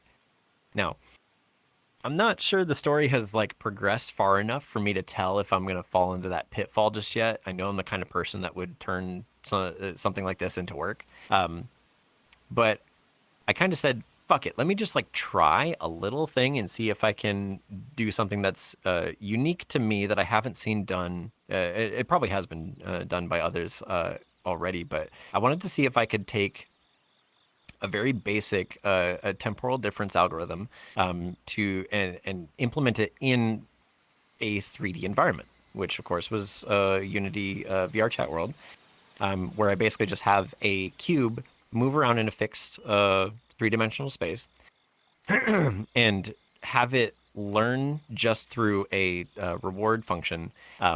If it's in the like goal zone, which is basically just like a smaller box in that three-dimensional space.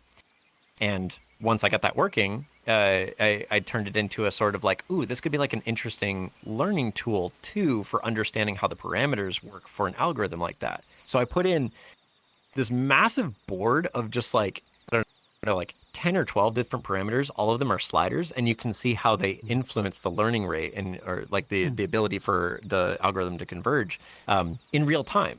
Because you can even set how quickly it moves. So I had it set to like, okay, well, you basically can set the, think of it like a refresh rate, right? You can artificially slow that down. So you can literally watch it like bumping around and hitting walls and stuff. And, you know, its reward is going into the negatives because it's doing so poorly. And then as soon as it finds one coordinate position that actually rewards it, then it starts bouncing around inside there and just goes psycho, and it never leaves. And it's like, beautiful. That's wonderful. That's exactly what I wanted.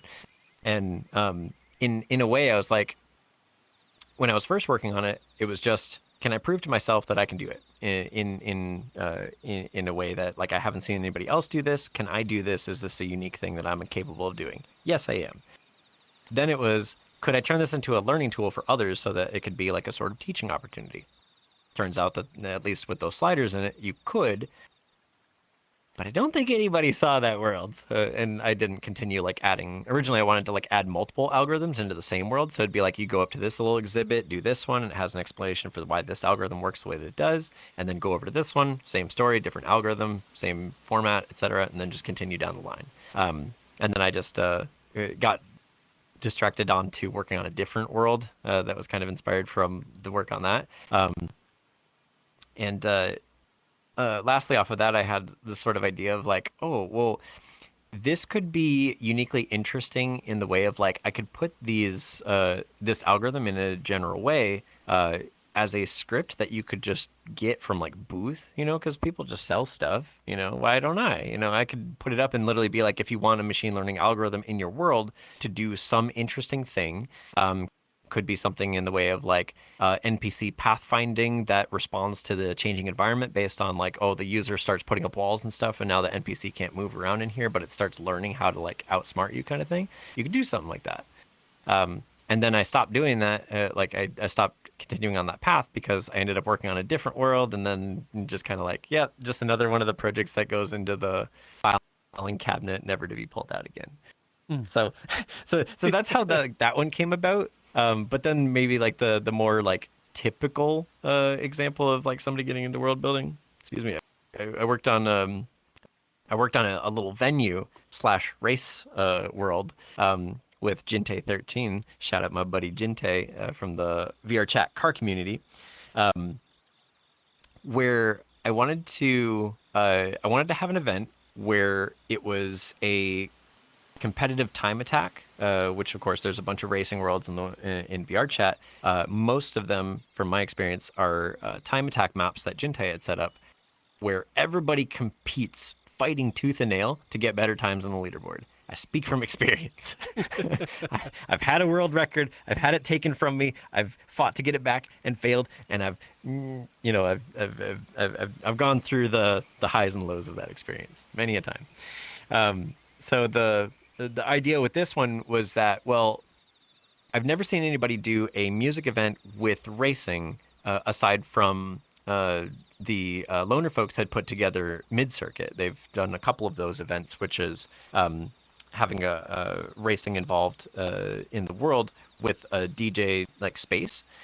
But the thing that I wanted to do with this particular map, which was making it kind of like a unique thing, was that I wanted it to be innately like literally the crowd has to interact with the racetrack. The racers have to interact with the music, kind of thing. So what I did was I set up a kind of plan of like, I chatted Jinte being like, could we make a world of like, we have a racetrack and then literally like the decks are right at the start finish line, such that when you're watching the DJs, and the everybody's going through and they're racing each other. Literally, whenever they're coming off of that last straight and they're going super fast, they need to hit the brakes, they need to downshift, and you get the reverb zone added there because of the way that the map was structured.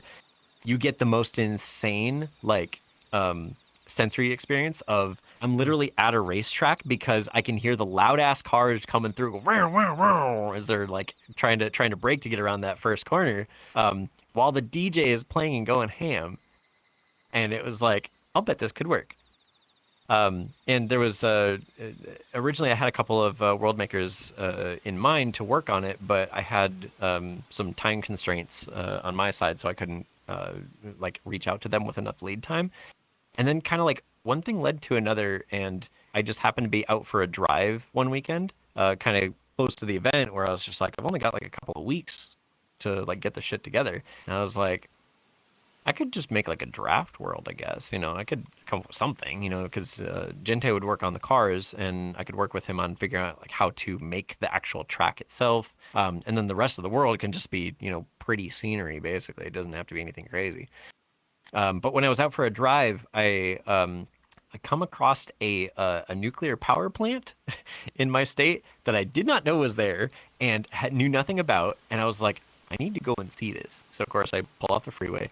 I go up to it, and this shit is like dead. It is not alive whatsoever. I was just like, this is like a carcass of a power plant. And I'm like, there's something here. There's a story here. Come to find out, the story is really boring, that it was a power plant that just got like it was just like one of those, oh, it was over budget for so long they eventually just axed it, and then they just left it sit. I don't know, like I don't know, they just had like all these you know, they had the cooling towers all built up, and then they just had like the buildings for administration or whatever you do at a power plant, and shit just wasn't used. And I was like, this is such a weird like thing to stumble across, and it's so interesting, and all I could think was like, this would make one hell of a world. So fast forward 3 days later, I have the world completely made, racetrack invented, everything. Like because of course there wasn't a racetrack there, I just come up with something based off of some tracks that I ran IRL. Put that together, and I just passed it over to him, and I was just like, what do you think? Can we make this work? And he's just like, oh shit. Well, I guess if you get me car models, we can just put them in. And I'm just like, great. So then I think a couple weeks worth of testing went into that, and we held the event, and it was banger as hell. If you didn't go to Clyde Fest 2024, you missed out, man. And yes, it was called Clyde Fest. Ooh, I have to explain that one too, because I don't there's a lot of people that don't know this one. There's an interesting little sort of like trope or tradition or whatever that us DJs in the early days would have, where like as a joke, whenever somebody had a birthday, and of course they're a DJ, well, all their friends are DJs, they're a DJ, we all want to spin, right? So we made an excuse to make a show, but everybody just started calling their birthday like their name followed by fest. So my buddy Indent, shout out my buddy Indent. His was always called Dent Fest. Everstark, I think his like he turned it into an actual like Eberfest thing, but I think it did start as a birthday, so it would be like Eberfest would be his birthday, and then it would be Clyde Fest, of course. But for some reason, like the first time I ever did one as Clyde Fest, I don't know why, but like people just like really like paid attention to it. I don't know. I don't think I wasn't popular then, and I certainly didn't have any reason to be. So I was kind of impressed that like so many people would come through for my birthday and just like silly named event and everything. But then it turned into a whole like people kept asking like, when's Clyde Fest this year? You doing Clyde Fest again? When are you booking me for Clyde Fest? And I was just like, so with the exception of 1 year, we've had a Clyde Fest every year for the last 4 years, and it's.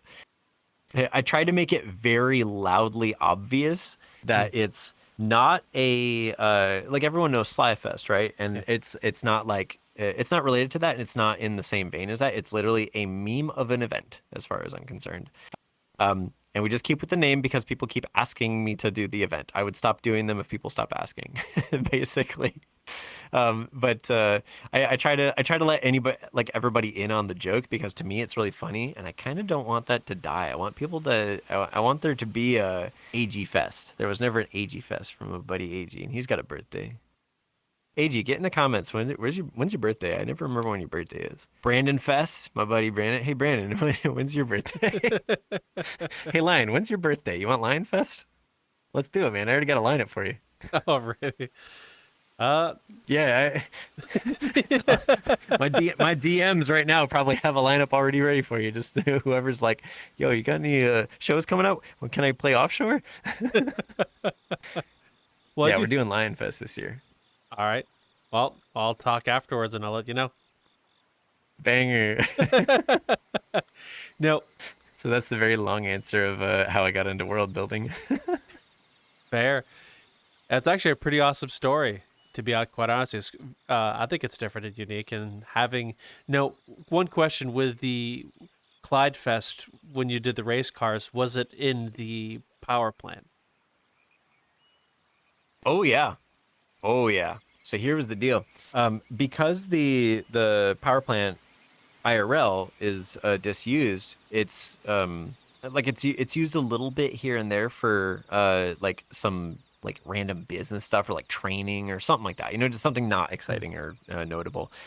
So the roads are still maintained, and that's kind of what originally gave me the idea of just like this could be an excellent racetrack if they wanted to sell the property, right? The VR world, I like, as I started thinking about it more and more, I was like, I don't even have to follow the road kind of like grid that's there. It wasn't bad as far as like the basis of a racetrack, but for reasons I wanted to do a special custom build for the track itself. But the thing that I wanted to do was make it like I wanted the world to be big enough that it would be something that you could explore, something that you could even put Easter eggs in. In fact, there may be some Easter eggs in that map that people still haven't found yet. But what I wanted to do is like, okay, well, the racetrack is definitely going to need to be like sizable because the cars are going to go fast, and even in the VR space, you still need real estate to traverse on, when you're going at speed, and of course to make it challenging and stuff. So what I wanted to do was kind of like, okay, well, let's see how far we can push this. And I was thinking like, oh, maybe I could have like the racetrack go like literally like under one of the cooling towers, like in between the supports and stuff.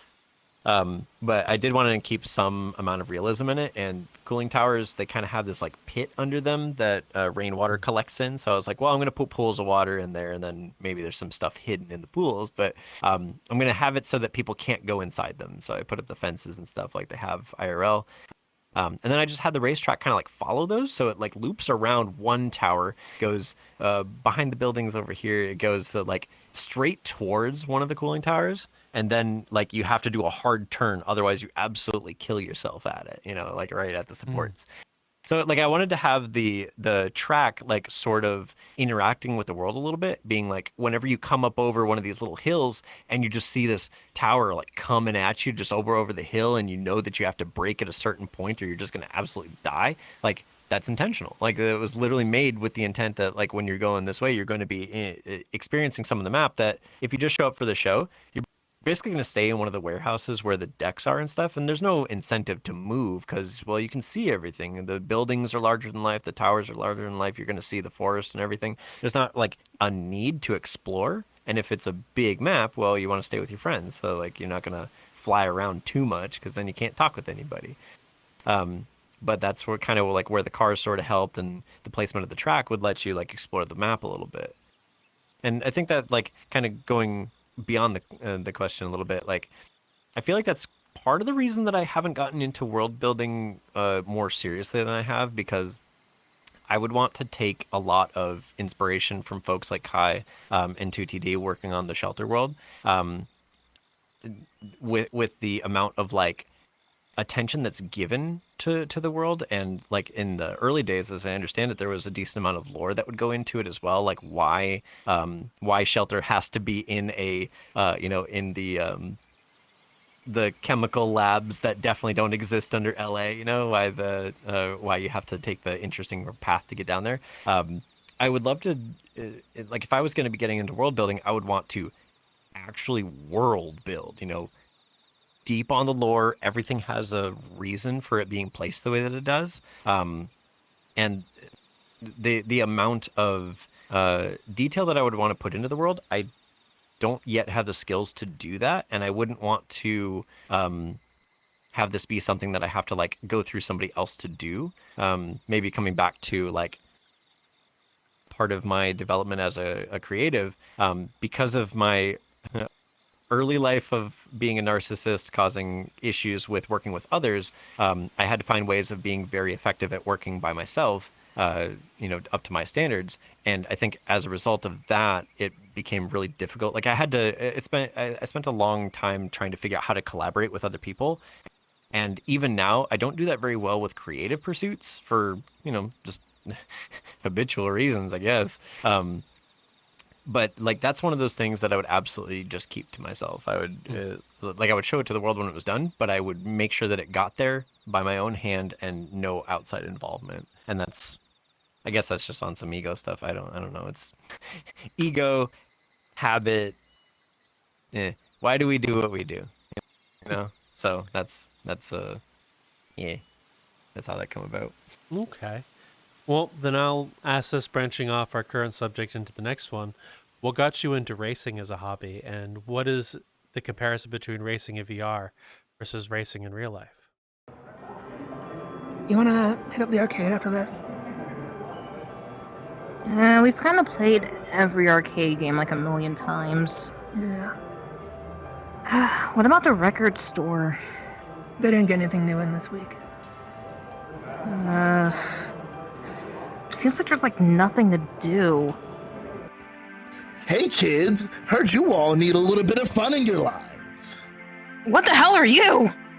Oh, I'm Letty, and I'm here to show you two improv. Improv? Isn't that for nerds? Listen, you and you are both here in VRChat. That makes you and you nerds. So, allow me to take you all to Skins and Bits Improv. Oh What god! the hell just happened? Welcome to Skins and Bits Improv, a fun, welcoming, and creative community, all surrounded about the basis of improv. Hey Robert, I've heard you're bored of the soup.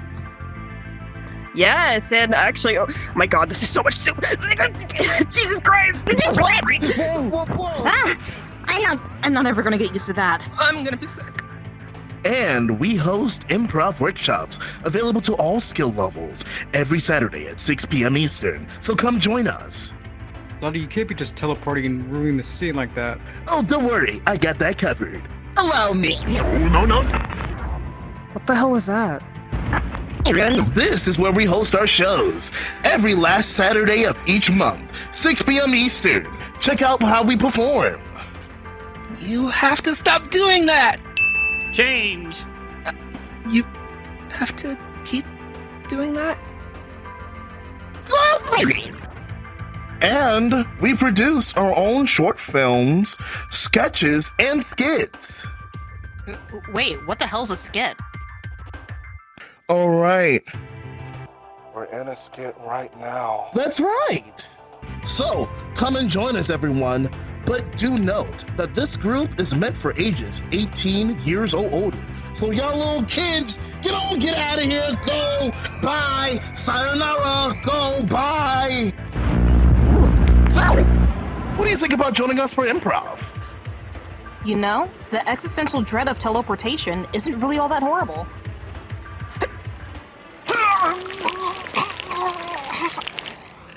Join us for improv today.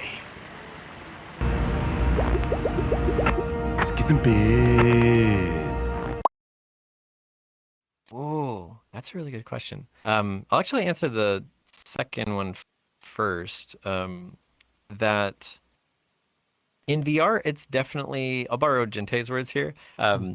The experience of racing in VR specifically, like in VR chat, is pretty arcadey. It's definitely like it's definitely gamey. Like a lot of the people that come through and they regularly post great times on the leaderboards. Like they're just everybody knows these guys. They know that they're super hard to beat in head-to-head competitions, which I can personally attest to. They're always goofing around and just like fucking around with the cars and shit. Like we're all kids basically behind the wheel. And it's super fun, right? It's in that way there is no correlation between the IRL racing experience and what we do in VR. It's definitely like they're both fun in some similar ways, but for the most part here it's like we're all playing around sort of deal. Which makes it also a kind of a tertiary experience to sim racing and IRL racing, where sim racing is like most people are really serious about it. Like when somebody wrecks them, they get on the mic, and of course everybody can hear everybody on it. Talking about iRacing competitions here. Everybody gets spicy. Everybody's foul language doesn't matter where you are in the world. You hear everybody's accents saying like, "Why the fuck would you re-enter the track like that? That is unsafe re-entry. Go learn how to do this stuff." You know, people get hostile quick. You know, very very serious, and like there's never like money on the line except in certain official events in the sim racing space, but it's like people spend a lot of time working on this stuff. Their setups are usually pretty like you're going to be spending like VR levels of dollars to get into it sort of deal. Like an index is expensive, you know, a Fanatec setup like what I have is comparatively expensive, and then of course you have to like buy the cars and the tracks and stuff. There's, you know, depending on what your chosen sim is, but the main point is like it's a different world than the VR space. That is definitely closer to the IRL racing experience, and that is absolutely by design, because a lot of us like right now is the off season technically, so we get into the sim. You know, I did the endurance race because, well, I can't just go and get on a track nowadays unless I go for like a track day, as it's called, where you take your car, you go out to a track, you pay them a few $100s, you bring a helmet, bring gloves, and they sign off on your car, give you a number, and then you can whip it around for so many laps, as long as you follow the rules, you know. But of course, that's not a full race experience. You're not racing anybody. You're technically just shaking down your car a little bit. Or just having a little fun, just fucking around. Some people just want to see their car do a triple-digit speed for the first time in their life, and that's a great place to do it. That is definitely the place to do it because tracks are way more fun to drive fast on than open roads. I'll tell you that.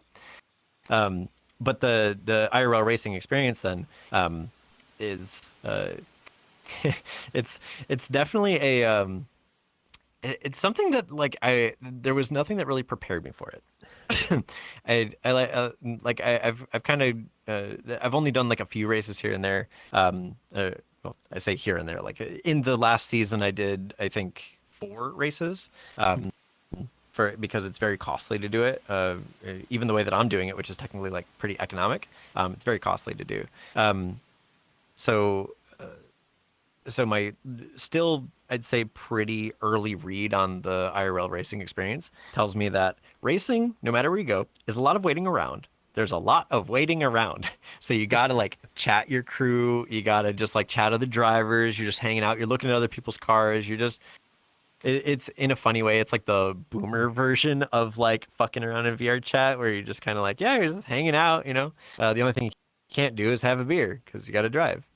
But then when you actually get onto the track, it's a total adrenaline rush because like the only thing that matters is literally like your hands on the wheel and what's happening in front of you. You look in your mirrors to see what's happening behind you. There isn't nothing. You ain't worried about your taxes. You ain't worried about the shit that your partner said to you the day before that pissed you off. You don't have time to think about it. You're just going too fast. Even in a slow car, you're going, you know, you have to pay attention to every last little thing that you're doing. One of the main things that they teach you with getting into racing school, because of course you have to go to school for that stuff, is that when you're driving, it's not just about driving fast. It's not just about getting off the brakes soon enough to build power faster than the next guy coming up next to you, right? it's very technical stuff about that they kept telling us like you're a weight manager, which was them trying to say when you manage the weight of your car, you're going to be able to go fast. But the problem is that if you mismanage it and you put the weight too far one way, depending on what your car is doing, you can spin the damn car, which is really dangerous when somebody's coming up behind you really fast and you just took your car and you went like, and now you're about to kiss, except, not in a good way. Similarly, you can mismanage the weight, or you can like hit your brakes too hard. You can lock up your tires, and then you end up skidding into a wall. Like it's literally like one of the more dangerous sports, in so much as like very bad things can happen. Thankfully, the safety aspects of it are through the roof. You can't take a car out of the track that doesn't have the proper roll cage. Like I'm cruising, 130, 131 miles an hour on the back straight of the Portland International Raceway at the tail end of the race. But I know that if I take it off track by mistake, that in some ways I'm still going to be protected, because even if I hit a wall, well, it's a steel cage going to hit the wall. And then of course I have the helmet, the neck restraint, all the fire suppression gear, fire suppression systems inside the car and one outside, like everything, to keep you safe in any of those situations. But that's like these are things that they if you don't know about them, you're not going to get that from sim racing. Like none of the safety stuff comes in there. It's legitimately just people trying to race effectively. And of course, people go crazier in sim than they do on the IRL track, because safer. You just hit the reset if you fuck up, right? So of course, that's where they practice all the crazy shit. Then take it out on the track, try it on a test day. Oh, that worked out pretty good. Let's try it in the race. Try it on the race. And there you go. And then of course on the VR, all the way back to the VRchat racing. It's not a comparison. It's literally like the only thing that really translates over is the dealing with the power delivery for cars in different gears. So like you do learn about like shifting at the right times, making sure that you're in the right gear depending on what you're doing on the track, and what kind of corner you're about to set up for, and of course racing lines. So in a funny way, it's kind of like how would you say this? Like racing in VR to me, which is something I kind of had to explain to Jinte a little bit, because he was impressed that in a way I do use it to practice for IRL racing, even though they're so wildly different.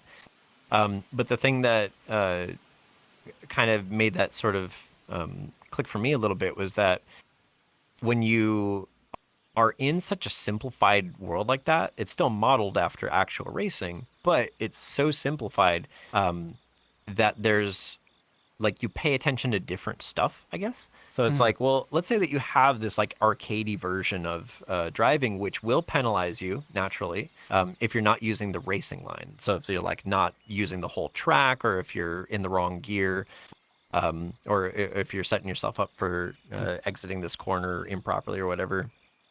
If you have fewer things to distract you, do you pay attention better to those individual things and then translate that back to the sim racing, and then translate that back to the IRL racing? So like, excuse me, it kind of like, it gives you potentially an easier way to find mistakes that you're making in very fundamental aspects of the driving. So in my view, like I pair all three of those together for a unified like learning how to race experience, because each one shows me something different for me to mess up, and lets me know that there's something for me to fix. So that's the like how they relate view. I do want to answer your first question about how I got into it, but I need water. You're gonna cut this part out, right? Because I'm gonna glug, and it's gonna sound embarrassing. Yeah, thanks for deleting it already. I appreciate that.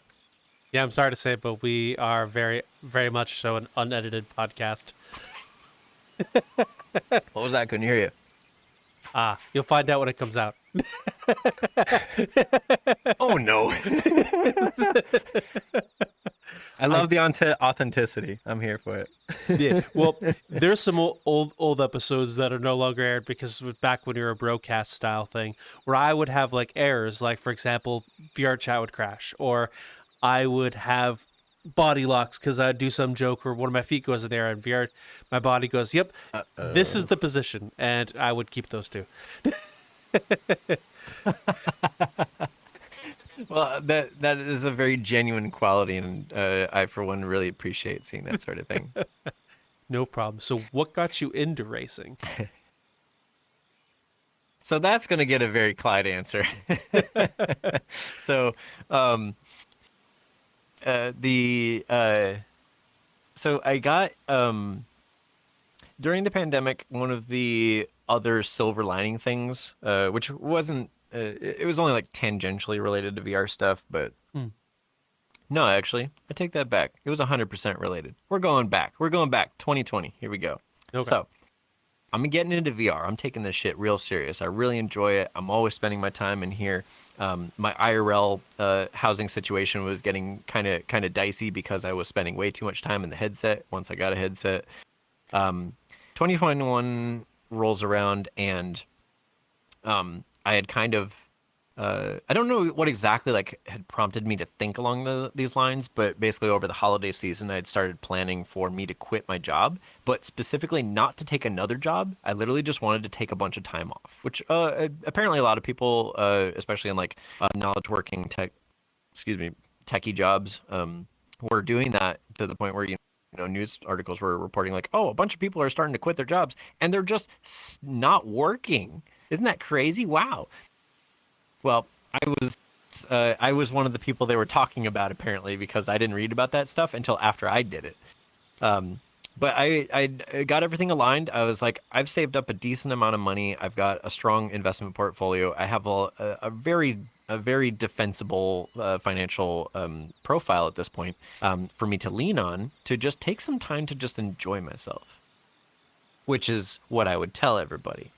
But the reality is all of that was true, except that enjoy myself meant I was going to get in the headset and I was going to stay there until my body said that I couldn't. So I would get out for restroom breaks. I would go eat, whatever. And I'd be like, all right, well, what's the next event? We're world hopping. We're in a chill world. We're popping up. We're watching movies. What's the deal? That's how I got to the 3,000 hour mark in VRchat for sure. Was I took 8 months off from work and just enjoyed the hell out of it. It was a fantastic experience. I went nocturnal for a decent portion of that. Come to find out, I don't like getting up when the sun's already down and then going to bed when the sun's coming up. So I brought myself back from that level of degeneracy, but for the most part, I was just living VR. It was such a positive time. It was genuinely a good time.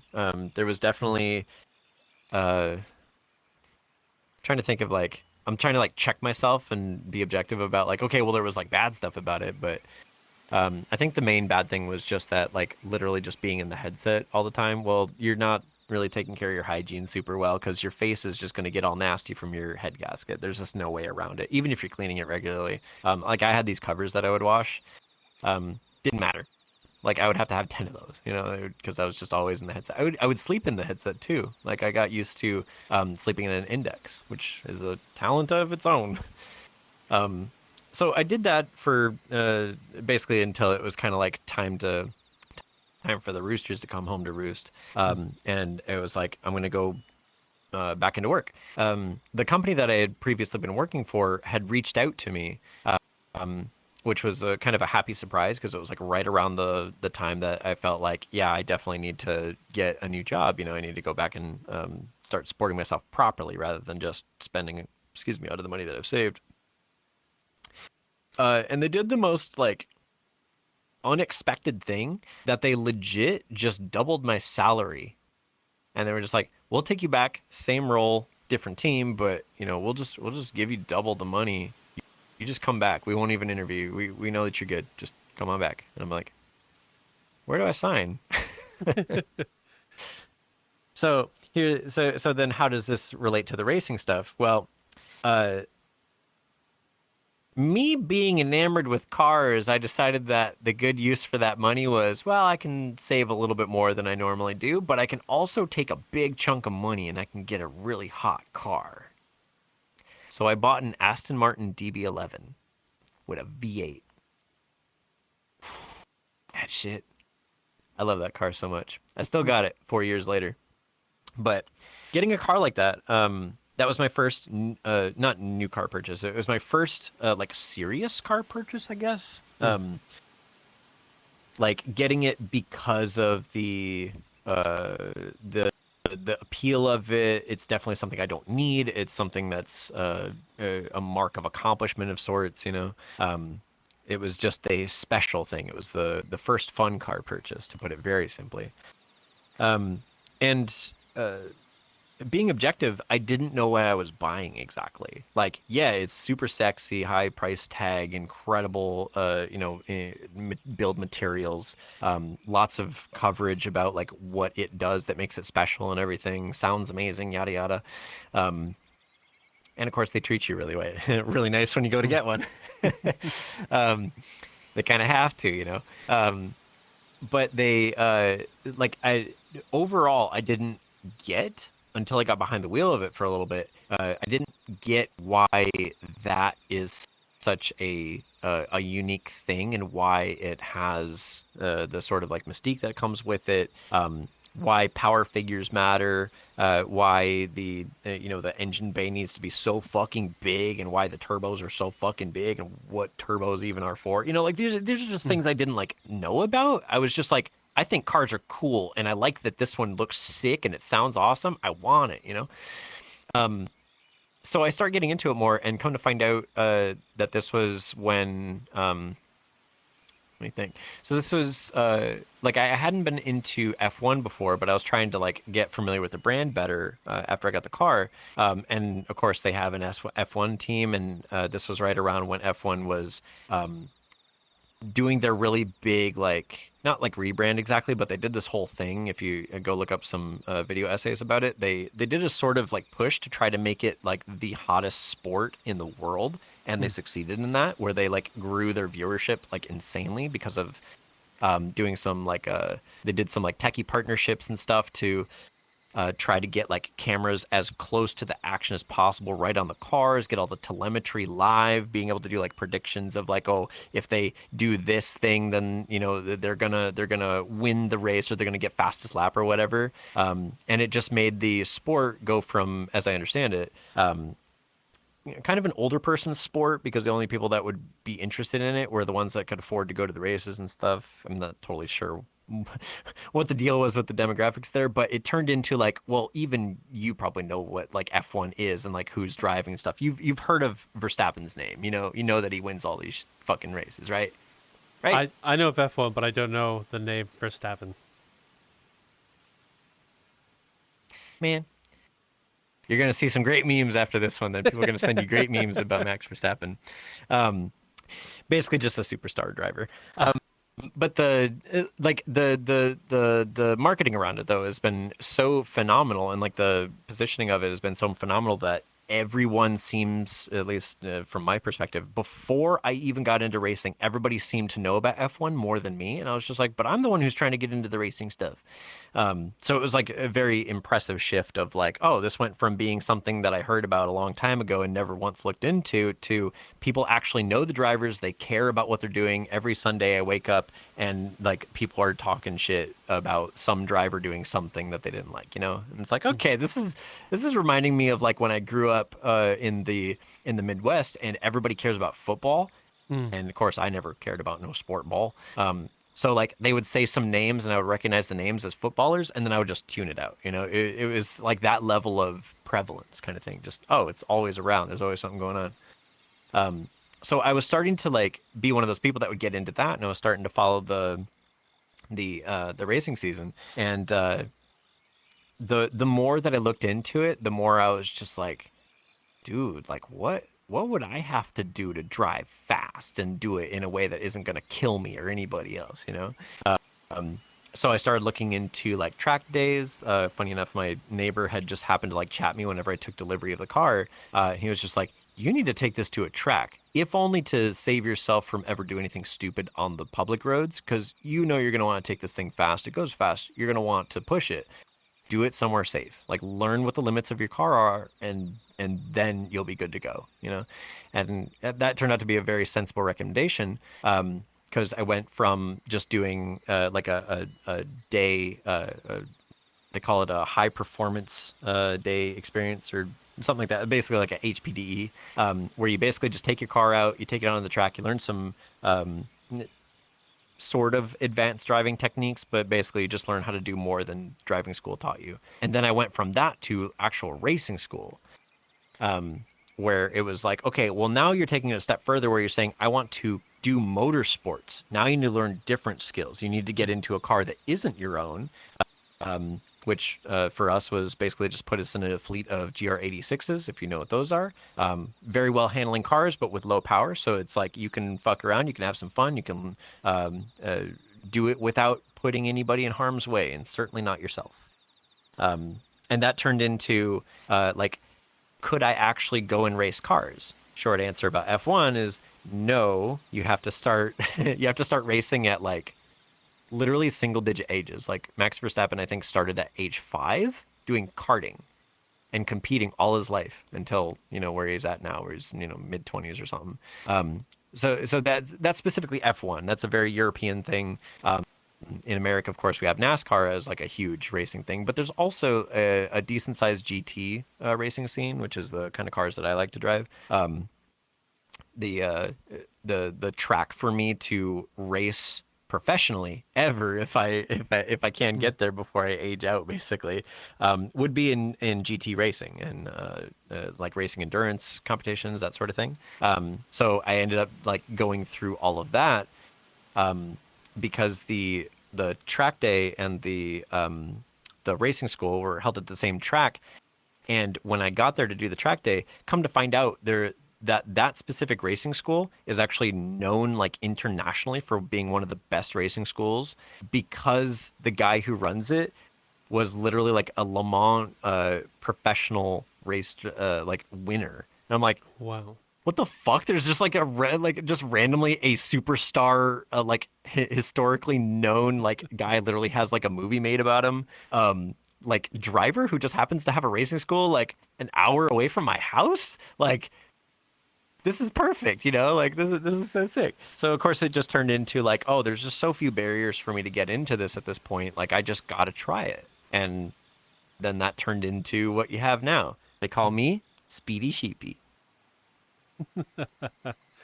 I've won a couple races, man. What can I say? Well, congratulations. Yeah. And I'm still here to talk about it. That's the other thing too. I drive safe. Oh, Safe Sheepy. okay. So I want to ask about the other Nah, I thing. drive crazy. Oh, the other thing you do with People don't like riding with me, is what I'm Oh, saying. really? Like when I drive on public roads, because I don't. There's kind of like a driving culture everywhere you go, and in Seattle, by and large, people tend to drive. I like to say that they're asleep at the wheel, kind of thing, like they're sleepy drivers, because they drive very predictably, always very slowly, and I don't drive slowly, so it's very like, oh yeah, like if I'm gonna get through traffic, I'm gonna get through traffic, you know, and nobody's gonna be holding me up. And a lot of people don't like that, both from the passenger seat as well as other drivers. But I do drive safe. I just push the limits of what that means. So you have a passenger. Are they gripping their knees, or they're grabbing onto the coat holder on the side and the ceiling at the same time? Well, with this one, the door actually has a handle. And then you just grip that, and then they probably grip the console, but I'm not paying attention to that. You know, as long as they're holding on to this, especially if I say, "Hold on," which has happened. I get yelled at a time or two about that, so you know. Oh, now with the other thing you do with content creation, what led you into wanting to do other videos, music videos, and the interviews as well? What led you down that path? Yeah, that's you know, back in like the super early days of YouTube, when vloggers were starting to be a thing, and just everyone hated vloggers, you know, everyone who wasn't on the internet hated vloggers anyway. I wanted to do that because I thought I was uniquely funny and like could figure out how to do it. I had a decent camera at the time. This was like 2011, so this is like just before the dubstep production really kind of took over my life. And I kind of wanted to do that, but back then there wasn't a path to making that a career. It was just, oh, people are putting these funny videos about themselves on the internet. Oh, wow. How like self-centered do you have to be to keep a camera in your face and you're just talking to a camera the whole time, being like, I'm the most interesting thing ever, you know? Come to find out, yeah, you can do that now. But back in those days, it was like, yeah, this is an interesting thing, but I don't know where this is really going to go. Um, and then when I switched off to the music stuff, I never quite lost that like, oh, that was interesting, and I was kind of figuring out a sort of like format for it, I guess, which was interesting for me. And there was like some people that would kind of engage with it, and it was like, okay, that tells me that like that's not the worst thing in the world, you know, it's not terrible. It's just barely good. So that tells me that there's something to pick at, you know, something to build on. And I never really like got to get into that too much until when I started into my career and started being able to like travel the world more. Um, I was starting to get interested in basically like making like sort of travel vlogs, but mostly for me to like look back on kind of deal. But it was basically the same format. I was just vlogging to myself basically. I was starting to get interested in turn into anything because I didn't again, I was so like focused on my career stuff and the music stuff sort of that having like a third thing was just out of the question. I wasn't going to pick up another thing.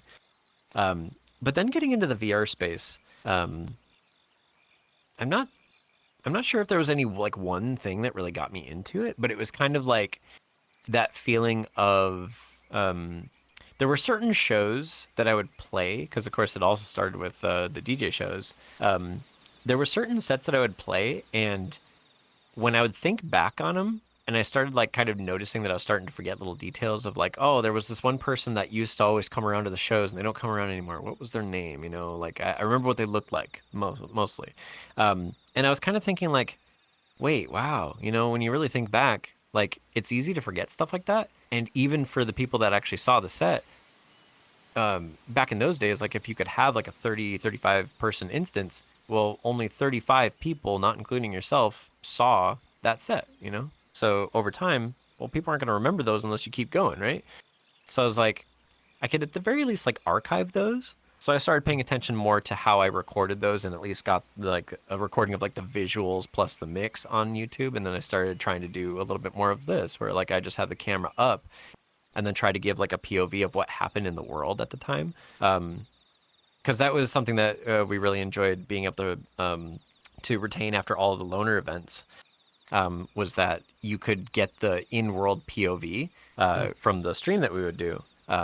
And that gave, actually, I should probably mention that. I think a big part of that probably came from that we would always have a Twitch stream going because with the, I mean, you're very much familiar with the performance issues that you can run into in VRChat, depending on how poorly optimized people's avatars are, whatever the situation might be that weekend or whatever, if, you know, there's some system things changing. Sometimes people just couldn't get into VRChat or they would crash out. Like crashing was very common just from, I don't know, lacking optimization or whatever the deal was. I had no idea what it was, but it was just, yeah, VRChat's a very heavy game once you start getting a pop-in instance. It's fun in a way because it means that you did something good, people really want in, but it also means that once you crash, you done. Like nobody's seeing it. So we always wanted to have that accessibility angle of being able to say, like, if you crash out, get in the Twitch stream. If the instance is full, you can't get in the Twitch stream. You'll always hear the music. You'll never miss the music. And you'll still get a view inside the world. And that was something that we've seen used reliably across the Resumu events. I think they have a stream or had a stream. I don't remember if they did back in the day. Shelter definitely does that and has made for like a wonderful proving out of that pattern of like if you have an in-world experience in the even in the world that we're in now, where like crashing out is something that it can happen, but definitely not like it used to. But now we have the other issue of like, well, now that you have something sustainable of you can get a ton of people into an instance, there's still a cap. And when you have several hundred people want to get into an instance that only caps at 80, plus the staff that adds on top of that, well, you have to either go to an overflow or you get into the Twitch stream so that you can see what's happening in the main instance with the actual DJ performing and stuff. And there's something to it. So that being a replicable pattern for performances was kind of one of those things that told me like, ooh, the VR experiences are something that not everybody's going to see firsthand. They should have a way of seeing it from some other angle, from some other way. So to answer the question directly, then I started into making video stuff because I was spending so much time just in Adobe Premiere. Fuck Adobe though. Like putting together the set videos so that I could get those on YouTube. So once I started doing that, it was kind of just like, oh, I can make like more interesting videos than just that if I, just like want to make little memes or whatever. There was a time that me and Brandon were doing a little, we did I don't even know where this came from. It was just on some cracked out energy, but we would go to a shelter, right? We're waiting for the show to start. We would go into the record store and they have this like shitty ass couch. Sorry guys, it's a nasty ass couch, but it's a couch nonetheless. We would post up, throw up the stream camera. I would get on Twitch and then just start yelling into the camera, just being like, "Hey everybody, welcome back to the ShelterNet Unofficial Couch Podcast, Round 2, Season 3." I'd start saying a bunch of stuff and just basically just like chat whoever wanted to get in front of the camera, and I would just tell everybody like, "You're live on the air, so don't swear," kind of deal. And like we would just chat and just do silly stuff for 15 or 20 minutes, and then once the show starts, cut the stream, go down, have a drink, and then partied up for the rest of the night. And that sort of turned into like, oh, we can do like funny or interesting or compelling or whatever videos aside from just music stuff.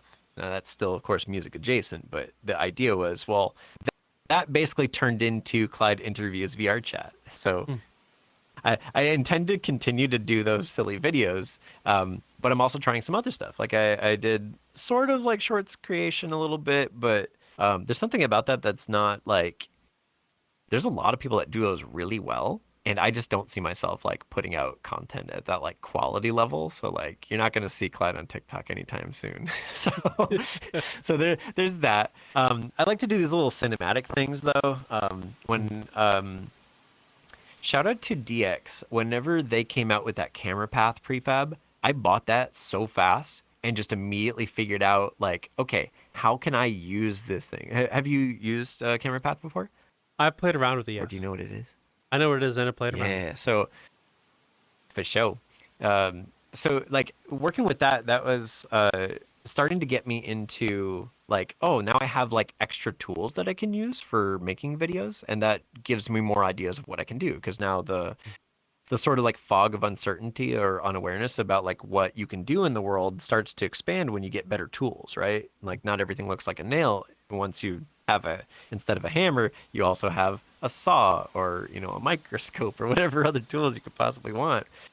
And in this case, I had Virtual Lens 2 and Camera Path. I put those two together and it was like, wait a minute. I've been curious about like how people are making like VR chat films and like just with the raw technical aspects of it. Like how do you actually get these really nice like depth of field shots and have the dolly, camera moving really smoothly and all that. And it was like, well, just between those two tools, just use a modular avatar thing to link the two together. And now you have everything you could possibly want in a simple dolly system that, I can make, whole films out of, to the point where me and Brandon actually started working on a little cinematic short film for one of my characters from back in the day called Big Ass Al, where he's just a very comedic person, just always like his volume is always at 110%, like he's just always yelling, and he's just like a very he's a caricature of a southern U.S. Salesperson kind of deal, like a car salesman, but he just sells like big stuff, hence Big Ass Al. He only sells big ass sandwiches and stuff. And I had this really funny idea of like, well, I want to try out like making a proper cinematic film and like just try my hand at it. Another one of those curiosities of mine. And I thought like, oh, wouldn't that be interesting if I made that about basically like one of the memes that I've had where like nobody's expecting that, being like, oh no, he has actual like character development. Like literally this is his backstory. This is like him dealing with the sort of like identity crisis kind of thing. And that's actually something that we're still working on. I just have like 1 or 2 scenes left to record for it. And like that'll be another thing that just ends up out on the internet. But I guess the very short answer to the question is like just my little curiosities sometimes evolve in these really weird ways of like little tangents. So like that one was, yeah, I know how to use OBS because of all the streaming stuff that I do. But like once I saw the camera path prefab come out, I was just like, oh shit, like I could make some interesting things where I don't have to have somebody helping me film, you know? And that just sort of like unlocked a bunch of other ideas that I could work on, so I did. And that's kind of where we are today. In a way, that's starting to sort of come back around full circle, though, because even though I've admitted that I'm trying to do a lot more than just music stuff so that people don't associate me only with music things, there is something that I am kind of like picking at as yet another curiosity of I'm working on what I call location sets, where I go to a world and post up the camera. Lately, it's been working with the camera path prefab to see like how far can I push that really, to try to get like a cinematic video of a performance, but it's just me in the world. And the idea with those videos, as people are probably starting to pick up on because I've done 2 of those now, is that it's about the music and the environment rather than the DJ. To the point where when I'm filming, I try to make myself really small in the shot, so I'm still there, but I'm also like, one, I'm not easy to see, and you can't see my face. Like I'm literally facing away from the camera, like I don't even know you're there, kind of thing.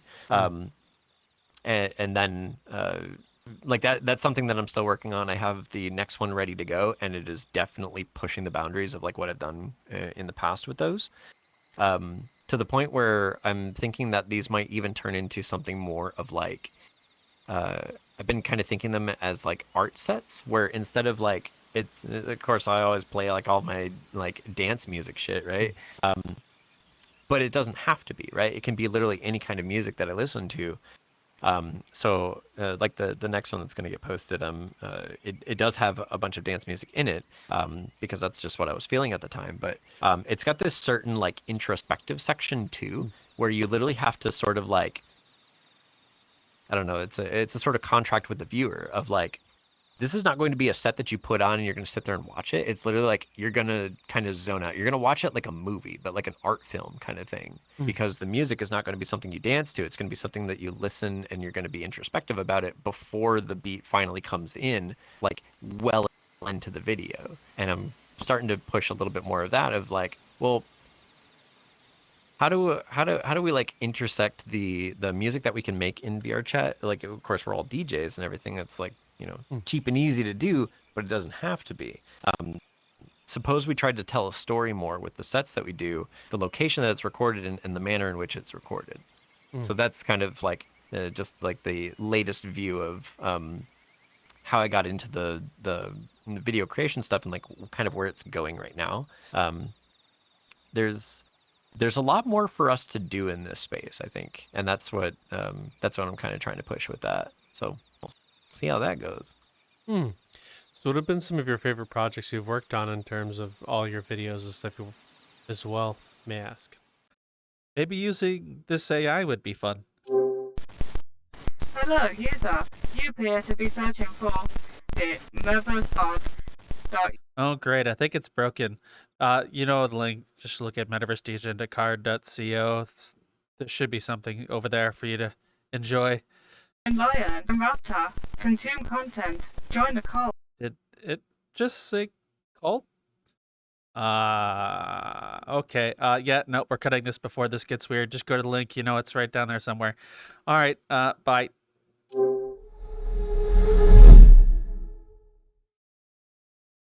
And a huge thanks to those who have subscribed to our Patreon, such as Niche, Feature Oracle, Aliquum, Forbidden Zero, and Frozen. So for that one, I would have to say Honestly, the interviews, partly because they are just such a meme, but like they're the kind of like how I was commenting that I really appreciate the interviews that you do are unedited, because there's an authenticity there. There's a lot of inauthentic things around us, whether in VR or otherwise. So I like to see genuine things when I can. The VR chat interviews are definitely like goofy, but there's a very raw, genuine quality to it of like, yeah, they are edited because unfortunately when you do it the way that we do, where you run around Publix and stuff, you're gonna start picking up shit that you don't want to post. It's not even, yeah, you already know. There's Oh, gonna, yeah, there's no. gonna be bad shit. I remember way back when Raptor and I did the on the street style interviews before these became a thing. We were jumping around, and I forget what we're talking about, but we ended up in a conversation with a mortician, and he was joking about how people should continue to make poor decisions because it gives them work. Dude. Yeah, that's Something under nah, those lines. Or maybe said the opposite. I don't remember. It's been a few years. Yeah. Hey man, so like basically the same reason that people don't stream in VR chat public instances, that's exactly why the VR chat interviews have to be edited. But the things that do get included are very like they themselves come from a genuine place of like none of that is planned. Like I literally just go up to people who are random and aren't obviously pissed off that I'm talking to them, kind of thing. And if they're like, if they can kind of pick up on it quick, then we all get to have a good time. You know, we've had a lot of good interactions like that. So those have been really really fun to do, and in a way I'm kind of proud of those because it's like another one of those, well, you're kind of preserving memories because I always bring friends around whenever I'm doing that. It's not solo. It has a very like community aspect to it of sorts. Like everybody gets to experience it and they're kind of part of it, and you get to see us having fun, you know. Like this is just another one of those, here's what we do in VR chat on the weekends kind of deal. But to answer the question off of another angle, some of the like the two music videos that I've made so far are like one was just like a lip syncing video because I just wanted to do the cinematic filming thing, and that was before I even got the Dolly system. It was literally just how far can I push the in VR chat camera recording equipment and just be in different worlds and stuff and try to figure out like the color grading to get them all to look pretty close to each other, and figure out my OBS settings to make it look really nice. Just kind of all of that. It was sort of like I just really love this song. It's super sick, and I wanted to just have a video of in some fashion to put with it. The latest one that I did though was like taking the learnings from making that first one, but really that one was just kind of like me being a creative. I've never wanted to sing in front of anybody. Like I've always been deathly afraid of it, like fucking embarrassed at the very thought, to the point where actually like when I posted that song, one of my good buddies had reached out to me about doing a duet, and I was actually embarrassed at the thought of it, and I was just like, I don't really know how to say this, but like I actually can't. Like I literally cannot sing in front of another person, but I can. At least in this case, I really wanted to try doing this for once. Record at home. Like I have a home studio with all the acoustic treatment and stuff. I'm actually punching it right now.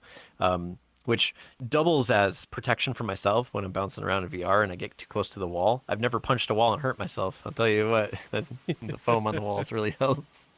But it of course was put in for music recording reasons. So I wanted to figure out like how can I cover a song from drums to the bass to the guitar, writing my own solo to singing it to doing all the backing vocals, the harmonies, processing the whole thing, getting it to sound not garbage and actually have it sound good to people, and then make a video for it and post that and just have that be a complete package all its own. That was just one of those like just straight up like manic inspired moments of like I just have this great idea and I need to get it done, or I will just die. Like there's just no in between, you know. I just it was a visceral need to make it happen. It came together so quick, and when I went to post it, I was like, I'm trying to think like I think I might have asked a couple people to like watch it first and just basically be like, yeah, I made this thing, and then just to make sure that I wasn't leading them, I didn't ask them like what their thought was. I just wanted to gauge like, are they going to react like that was cringe and they're trying to figure out how to be nice about it kind of thing? And I didn't get any of that. And I was like, but I'm singing and I'm not a singer. Like that wasn't terrible to you, you know? And then once I had a couple of those votes of confidence from, I think it was literally my sister and my brother, who I would normally never show anything like that to. And I was just like, I'm going to post that. And I posted it. And nobody told me that it sucked. And I was like, good. And then, like, there's a certain something about it that, like, I come back to it every now and then just to, like, kind of pick it apart and see, like, was it actually as good as I remember, or am I like being too nice to myself or something? And every now and then I'll go back and I'll just be like, yeah, I could have done like that better or whatever. But like the whole package was just such an enjoyable thing to work on, and I'm just really proud of how it turned out. That's a format that I want to try even further. Again, getting into like more stuff that I want to do in the video creation side that I don't see a lot of just yet. Like there's definitely music videos out there, but this I feel like is kind of like, this is how I envision like the rest of my like music production efforts going in, is like, well, I don't actually care so much about like MP3 downloads and that sort of thing, you know. I have a Bandcamp. I don't I don't track the stats on that one. But I do pay attention a lot to how people react to the videos that I post.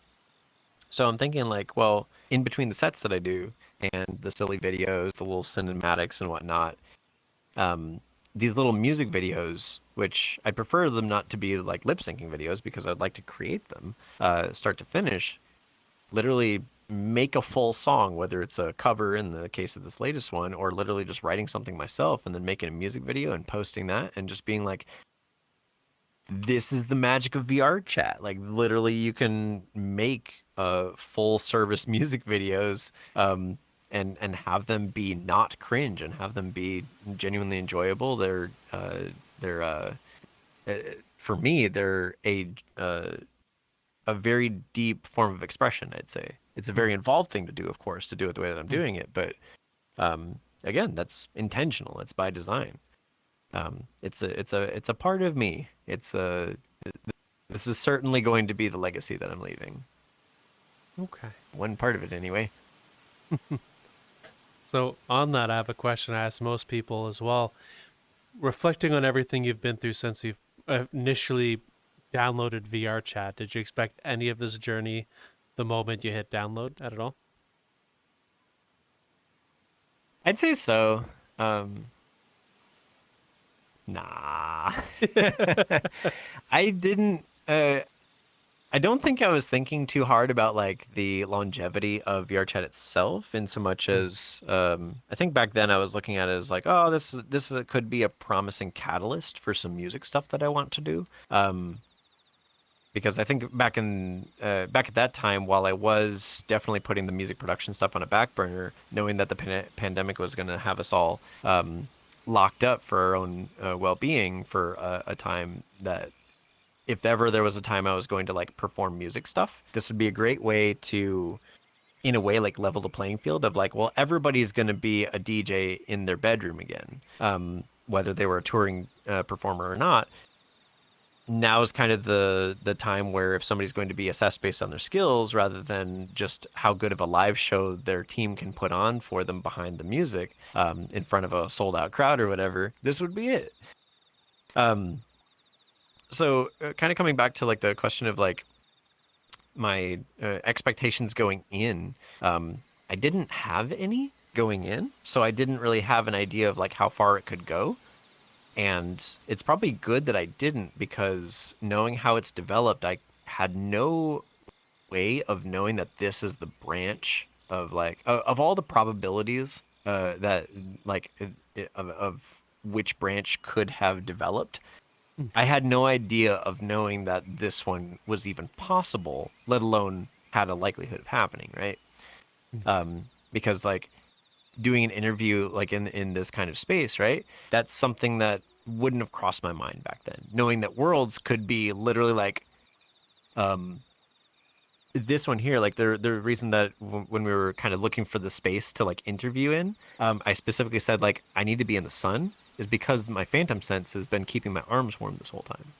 Like I had no idea that I was going to like not only have phantom sense, but it wasn't just going to be like a sometimes you feel it or like you feel it when somebody mentions it and then you like remember that that's a thing that can happen. It's like no, for me it's like if I'm standing close enough to you, I'm going to feel you. I'm going to feel your warmth next to me, no matter where. That's a lot of times why I won't go into cold worlds for very long. Or if I do, I at least put on my coat because like I have a coat toggle on here. The like these are things that you don't think about when you're downloading a game is like understanding like what the experience is going to be like unless you've like spoken with somebody. And the added challenge on top of that for answering the question is that back then VRChat was Ugandan knuckles, you know? It wasn't what you're seeing today. So it was like predicting that this is how things could have played out would be like trying to predict the existence and the impact of something like when convolutional neural networks started getting really prevalent in the ML space, where you suddenly started seeing computers be able to determine that a certain object was in an image, like being able to detect like, oh, this is an image of something or some person or something, and do that with some serious accuracy. To the point where now there's been talk in the last few years, controversial talks, of course, about whether radiologists will even have a job, because AI algorithms have been able to, in certain cases and with certain caveats, outperform human reviewers for detecting breast cancer and similar. These are things that people like. They figure like, yeah, computers can do that at some point, but they can't like intuit like what the path is that would get you there. And then imagining a world where that could be so democratized that literally everything from your phone to the strongest computers in the world all running algorithms like this just all the time. It's like no big deal. There's no two ways. It's like bringing somebody from the 1800s into today and then just watching them literally go into a coma because the shock is so strong from the multiple generations worth of shift of just like what life is defined by. Like that we have a sort of like smaller version of that here in VRChat, where like me back in when I first downloaded it to what we have today is just like it's a different universe altogether. It's just a different universe. Okay. Well, I'm going to ask the last couple of questions before we start wrapping this up. One of which is going to be Raptor's famous question, because I don't think he'd forgive me if I didn't ask, which is, what is the weirdest thing you've seen here in VRChat? Oh, no. I wish I had a better one, but in the early cracked out days of VRChat, when the only places I would go to start my weekend would be Loner, and then I would go somewhere else afterwards, to do like world hops, go to clubs or whatever. In the early days, when I was helping out with the staffing and stuff, sometimes I would instead of doing like techno stuff, like once the stream is going and if it, after so many shows, it was really bulletproof. So it was very like, okay, the only things that really change is the people that come by. So most of the work was basically just going around and making sure there's no troublemakers as best you can, making sure that people like know that, if they hit the drugs toggle, that they can hit it again to turn it off. I think that was the thing back then, because sometimes people would panic, and like just figuring out like basics, like if people are starting to say like, hey, I can't hear the music anymore, but it sounds like it's on for us, doing the global resync, like little things like that. But I run over to Loner bathroom because I was like looking for I guess I was looking for like somebody being a problem in the instance, and I turned back towards the dance floor, and screen space shader, goatsy, all over my screen, Oh. and I was like, oh no. I was like, never had I felt so at a loss for like how to address the situation, and was like desperate for tools for like finding a way to like quickly turn off, I don't know, shaders from everybody in the world, because I was scared that that would show up on the stream, and I think that was the intent, because a lot of people would come through and just try to fuck around, and they would try to get shit on the stream that obviously shouldn't be there, and they would be dealt with really quickly. But that one, because it was a screen space shader and it would happen when you'd face the dance floor, it was like I had no way of like going to find them, because I couldn't get back to the crowd because there was a damn NSFW picture just covering my whole view, and I was just like, guys, guys, do something. And somehow, no idea how this worked, but somehow that didn't affect the stream, and they got kicked really quick. And I'm like, I have no idea who figured that out or what, but dude, it was one of those things that I was kind of glad that, like, I think I mentioned it a couple of times and nobody seemed to have seen it except me. So I was like, okay, well, you know, I suppose if that's a form of me taking one for the team, then so be it. I'm just glad that that didn't affect anybody else, but that was definitely the most insane thing I've ever seen.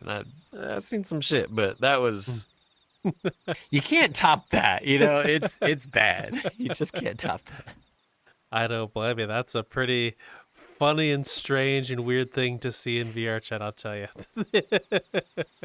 That wasn't funny by any means, I tell you. No. I mean, it's more of like laughing of the absurdity of it now, but good lord, that was something. We don't see stuff like that these days. No, it's a lot more calmer nowadays from how it used to be. Yeah. Definitely thankful for that. Thank you, VR chat. Thank you, Vrchat, for all the things that you've done for the trust and safety of the platform, and looking out for the accessibility of the users. Keep doing that. Don't ever get complacent. There's always going to be new stuff to keep people safe, keep people having fun. Yeah. But they're doing good. Oh, yes. The second to last question is your name. Where'd it come from and why do you use it? Ooh, that is a good one. When I was born, I was given a name that I definitely cherish, because it came from directly from my parents. You know, they definitely put the time and thought into giving me my name, but it turned out that it's a really common name, both the first and last name, within the States, and as a result, it didn't do me any favors in my like middle school, high school experience of, you know, the classic trying to find my identity, when I literally knew that I had a name that was so carbon copy. It was probably the most common like first last name in the country kind of thing. It was it was just a joke, man. It was so popular. So like the somewhere along the way, in high school, I like just randomly, I guess, I don't know where this would have come from, but I got randomly interested in Bonnie and Clyde, specifically Clyde Barrow, from, you know, old-timey criminal stuff. I don't know what the deal was with that, but I just kind of grew attached to the name. I was just kind of like, that's such a weird, unique name. I've never seen a Clyde outside of, you know, history books, basically. Certainly never grew up with anybody with a name like that. Never heard anybody famous with a name like that except for that guy. And I was just like, there hasn't been anybody famous named him since, as far as I could tell at that time.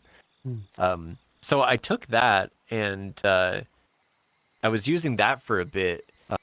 Just by itself, but when I went to do, let's see, I was ultra mega nerd, and one of the things that me and my friends would do is that we would get on these message boards, which were they were text-based RPGs.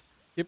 of us basically just like writing like our what our character is doing in this particular interaction and posting it to a thread. And they were always anime themed. So in this one in particular, I think was a Naruto one. Shout out Naruto. Way before the Shippuden days. Like this is like I got out of it long before then, but in the very early days of Naruto, we had an RPG there, and I needed to name my character, and it was kind of like, wow, I don't know what to do for like a last name, you know. And I don't know what the like thing was, but that like got me thinking like, oh, this is like a good name to put together. But at the time, Motley Crue had just put out a what was it, the Saints of Los Angeles record, something like that. I mean, obviously Motley Crue's like fame came from like the 80s and all their wild antics and shit, and then they had like sort of like a revival something or other, putting out an album in the, you know, early 2000s. And when I was and I picked that up and I was listening to it and I was really jazzed with it. And they had a song, I think it was called Welcome to the Machine, and for some reason like I just happened to be working on like my character sheet or whatever while I was listening to that, and I was just like, Machine, yeah. Yeah, that could be a good last name. And then, of course, me being the ever the cerebral one, I had kind of like reverse engineered that it sort of made sense for me to have a name like that, because the first name being incredibly unique in my experience was flying right in the face of my birth name being so common. And then like the last name was I sort of intuited that there was like a common thread of like, oh well, if there's one thing I would love to do, it's actually kind of funny now that I think about it. You're sort of unlocking memories for me. Back in the day, like I had no idea that I was going to get into like a tech field or anything like that, so I wasn't thinking about AI or anything. Now I lead AI teams, so that's like been my bread and butter for years at this point. So I don't think I'll be leaving that kind of business. But back in those days, I was very interested in philosophy and interested in what makes human fallibility such a predictable thing. In the way of like, oh, humans are always like, if they drink enough alcohol, they get addicted. If they, I think that was like the main thing that I took issue with, or like if they are, if they grow up around people that reject like education because it's, you know, it's nerdy, it's stupid, only pussies do that stuff. You should be out, you know, going to the gym or, you know, whatever, you know, brain dish kind of shit. Like that it would perpetuate, and that, you know, if you didn't work on yourself in terms of developing your mind, that you just end up repeating the same mistakes of your parents, forever carrying the banner of I'm my own person, right? And I hated shit like that. Back in those days, I was starting to get an idea of like who I could turn into, and how a lot of that, especially like getting into high school, you start having those thoughts about like, who I become is definitely a function of what I put into myself now. So I should go, you know, 110% into the stuff that I'm into, so that I can develop into a person that does that all the time, you know? So of course I was big into music back then, grabbed the guitar and started doing the whole rock band thing. And the, like, coming back to the name, I had sort of, worked out a sort of like ethos of like, if ever there was a way that I could get away from the human fallibility of like succumbing to addictions or falling into the same pitfalls as your parents, you know, becoming a sort of like a perfect being who doesn't make mistakes or something, like I would love to be more like a machine. Wow. Clyde Machine. That is the honest to God truth. That is actually where the name came from. Oh wow! Technically from a message board, but definitely from my my lifelong interest in philosophical quandaries. Oh, I think it's a very unique way to get a name. And last question: the avatar you're in, where'd it come from? Why do you use it? And is there anything about it that means anything to you? Oh. So the Marino avatar, I came into it long after it was like done being popular, as I understand it. It used to be popular way back in the day, and then you got a sort of new wave of like the Kikyo, the Celestia, et cetera, that are even popular still today. And when I got this, when I picked up this avatar, I got it from a good friend, and at the time I had started my VRChat experience in a like there's a public row skeleton avatar with a hoodie and the blue jeans, and it's just the most cartoony shit you've ever seen, dude. Um, I was in that for the longest time, and then I got funny enough, Kai, who of Shelter fame.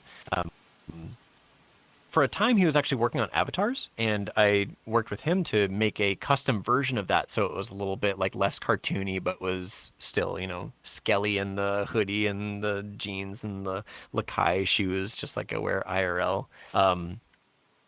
And I went through a couple of eras in my VR experience. Again, when I was spending all of that time in VR chat, a lot of that was a form of personal development for sure.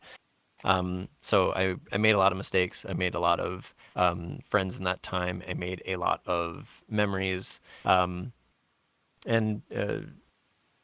that, to an extent, was marked by, in a way of like, you could look at it as a sort of like timeline, I guess. Kind of like how some people had the childhood experience of like moving to different houses. I never had that. I had the same house whenever I was a kid till I moved out. In VR chat, the kind of analog to that to me was your homeworld and your avatar.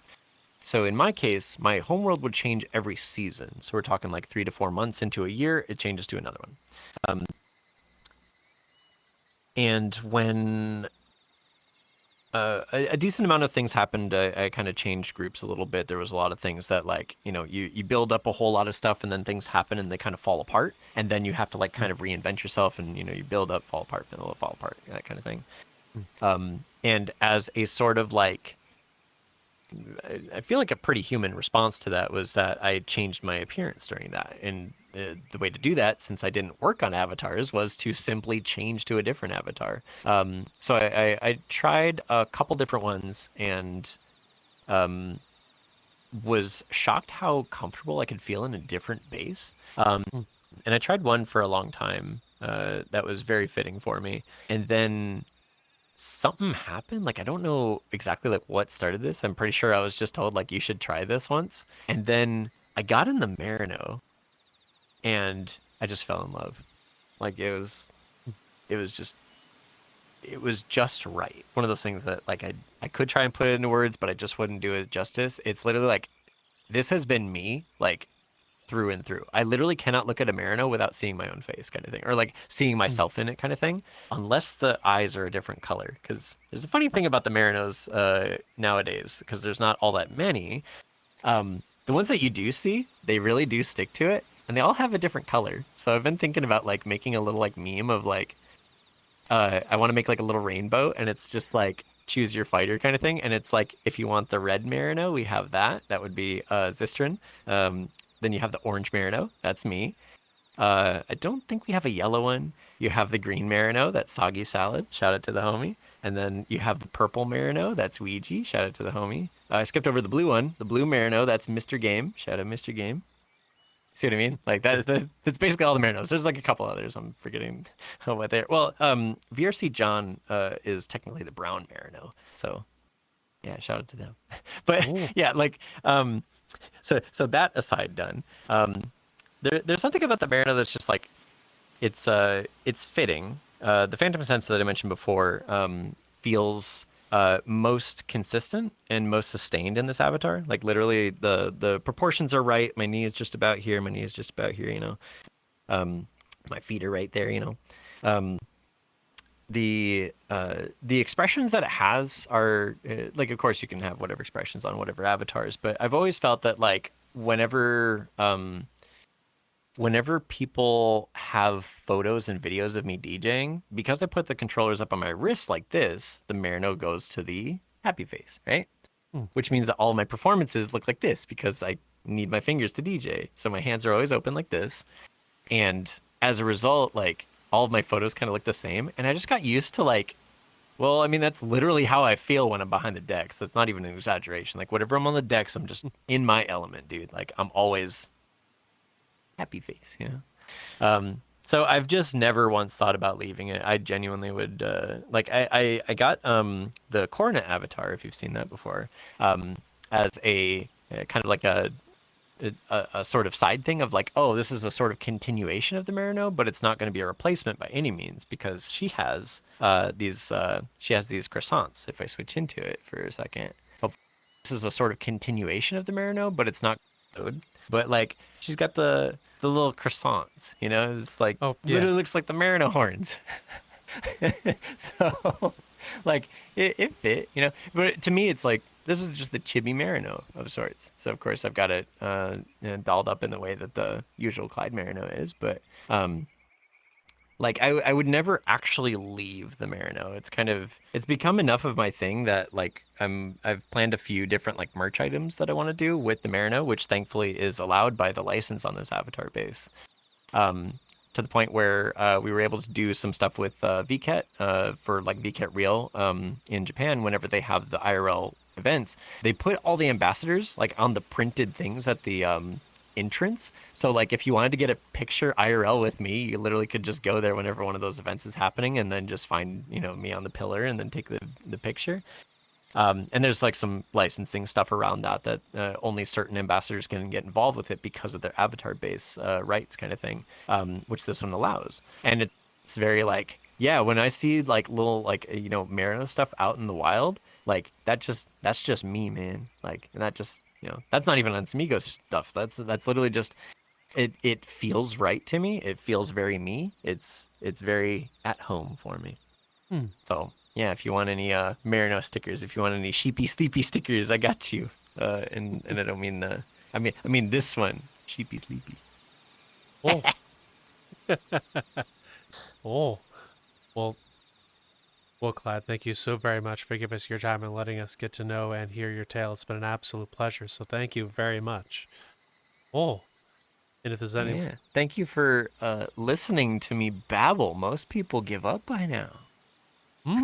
it's like we have an entire channel dedicated to this.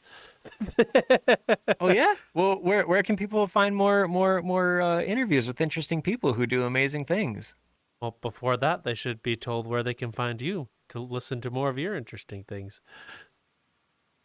Hey, well, you can find me. Clydemachine.com is kind of the hub where all my stuff is, but realistically, I'm always on the Twitter. I'm on twitter.com/Clydemachine. Same thing on Blue Sky. I don't have a Fansly.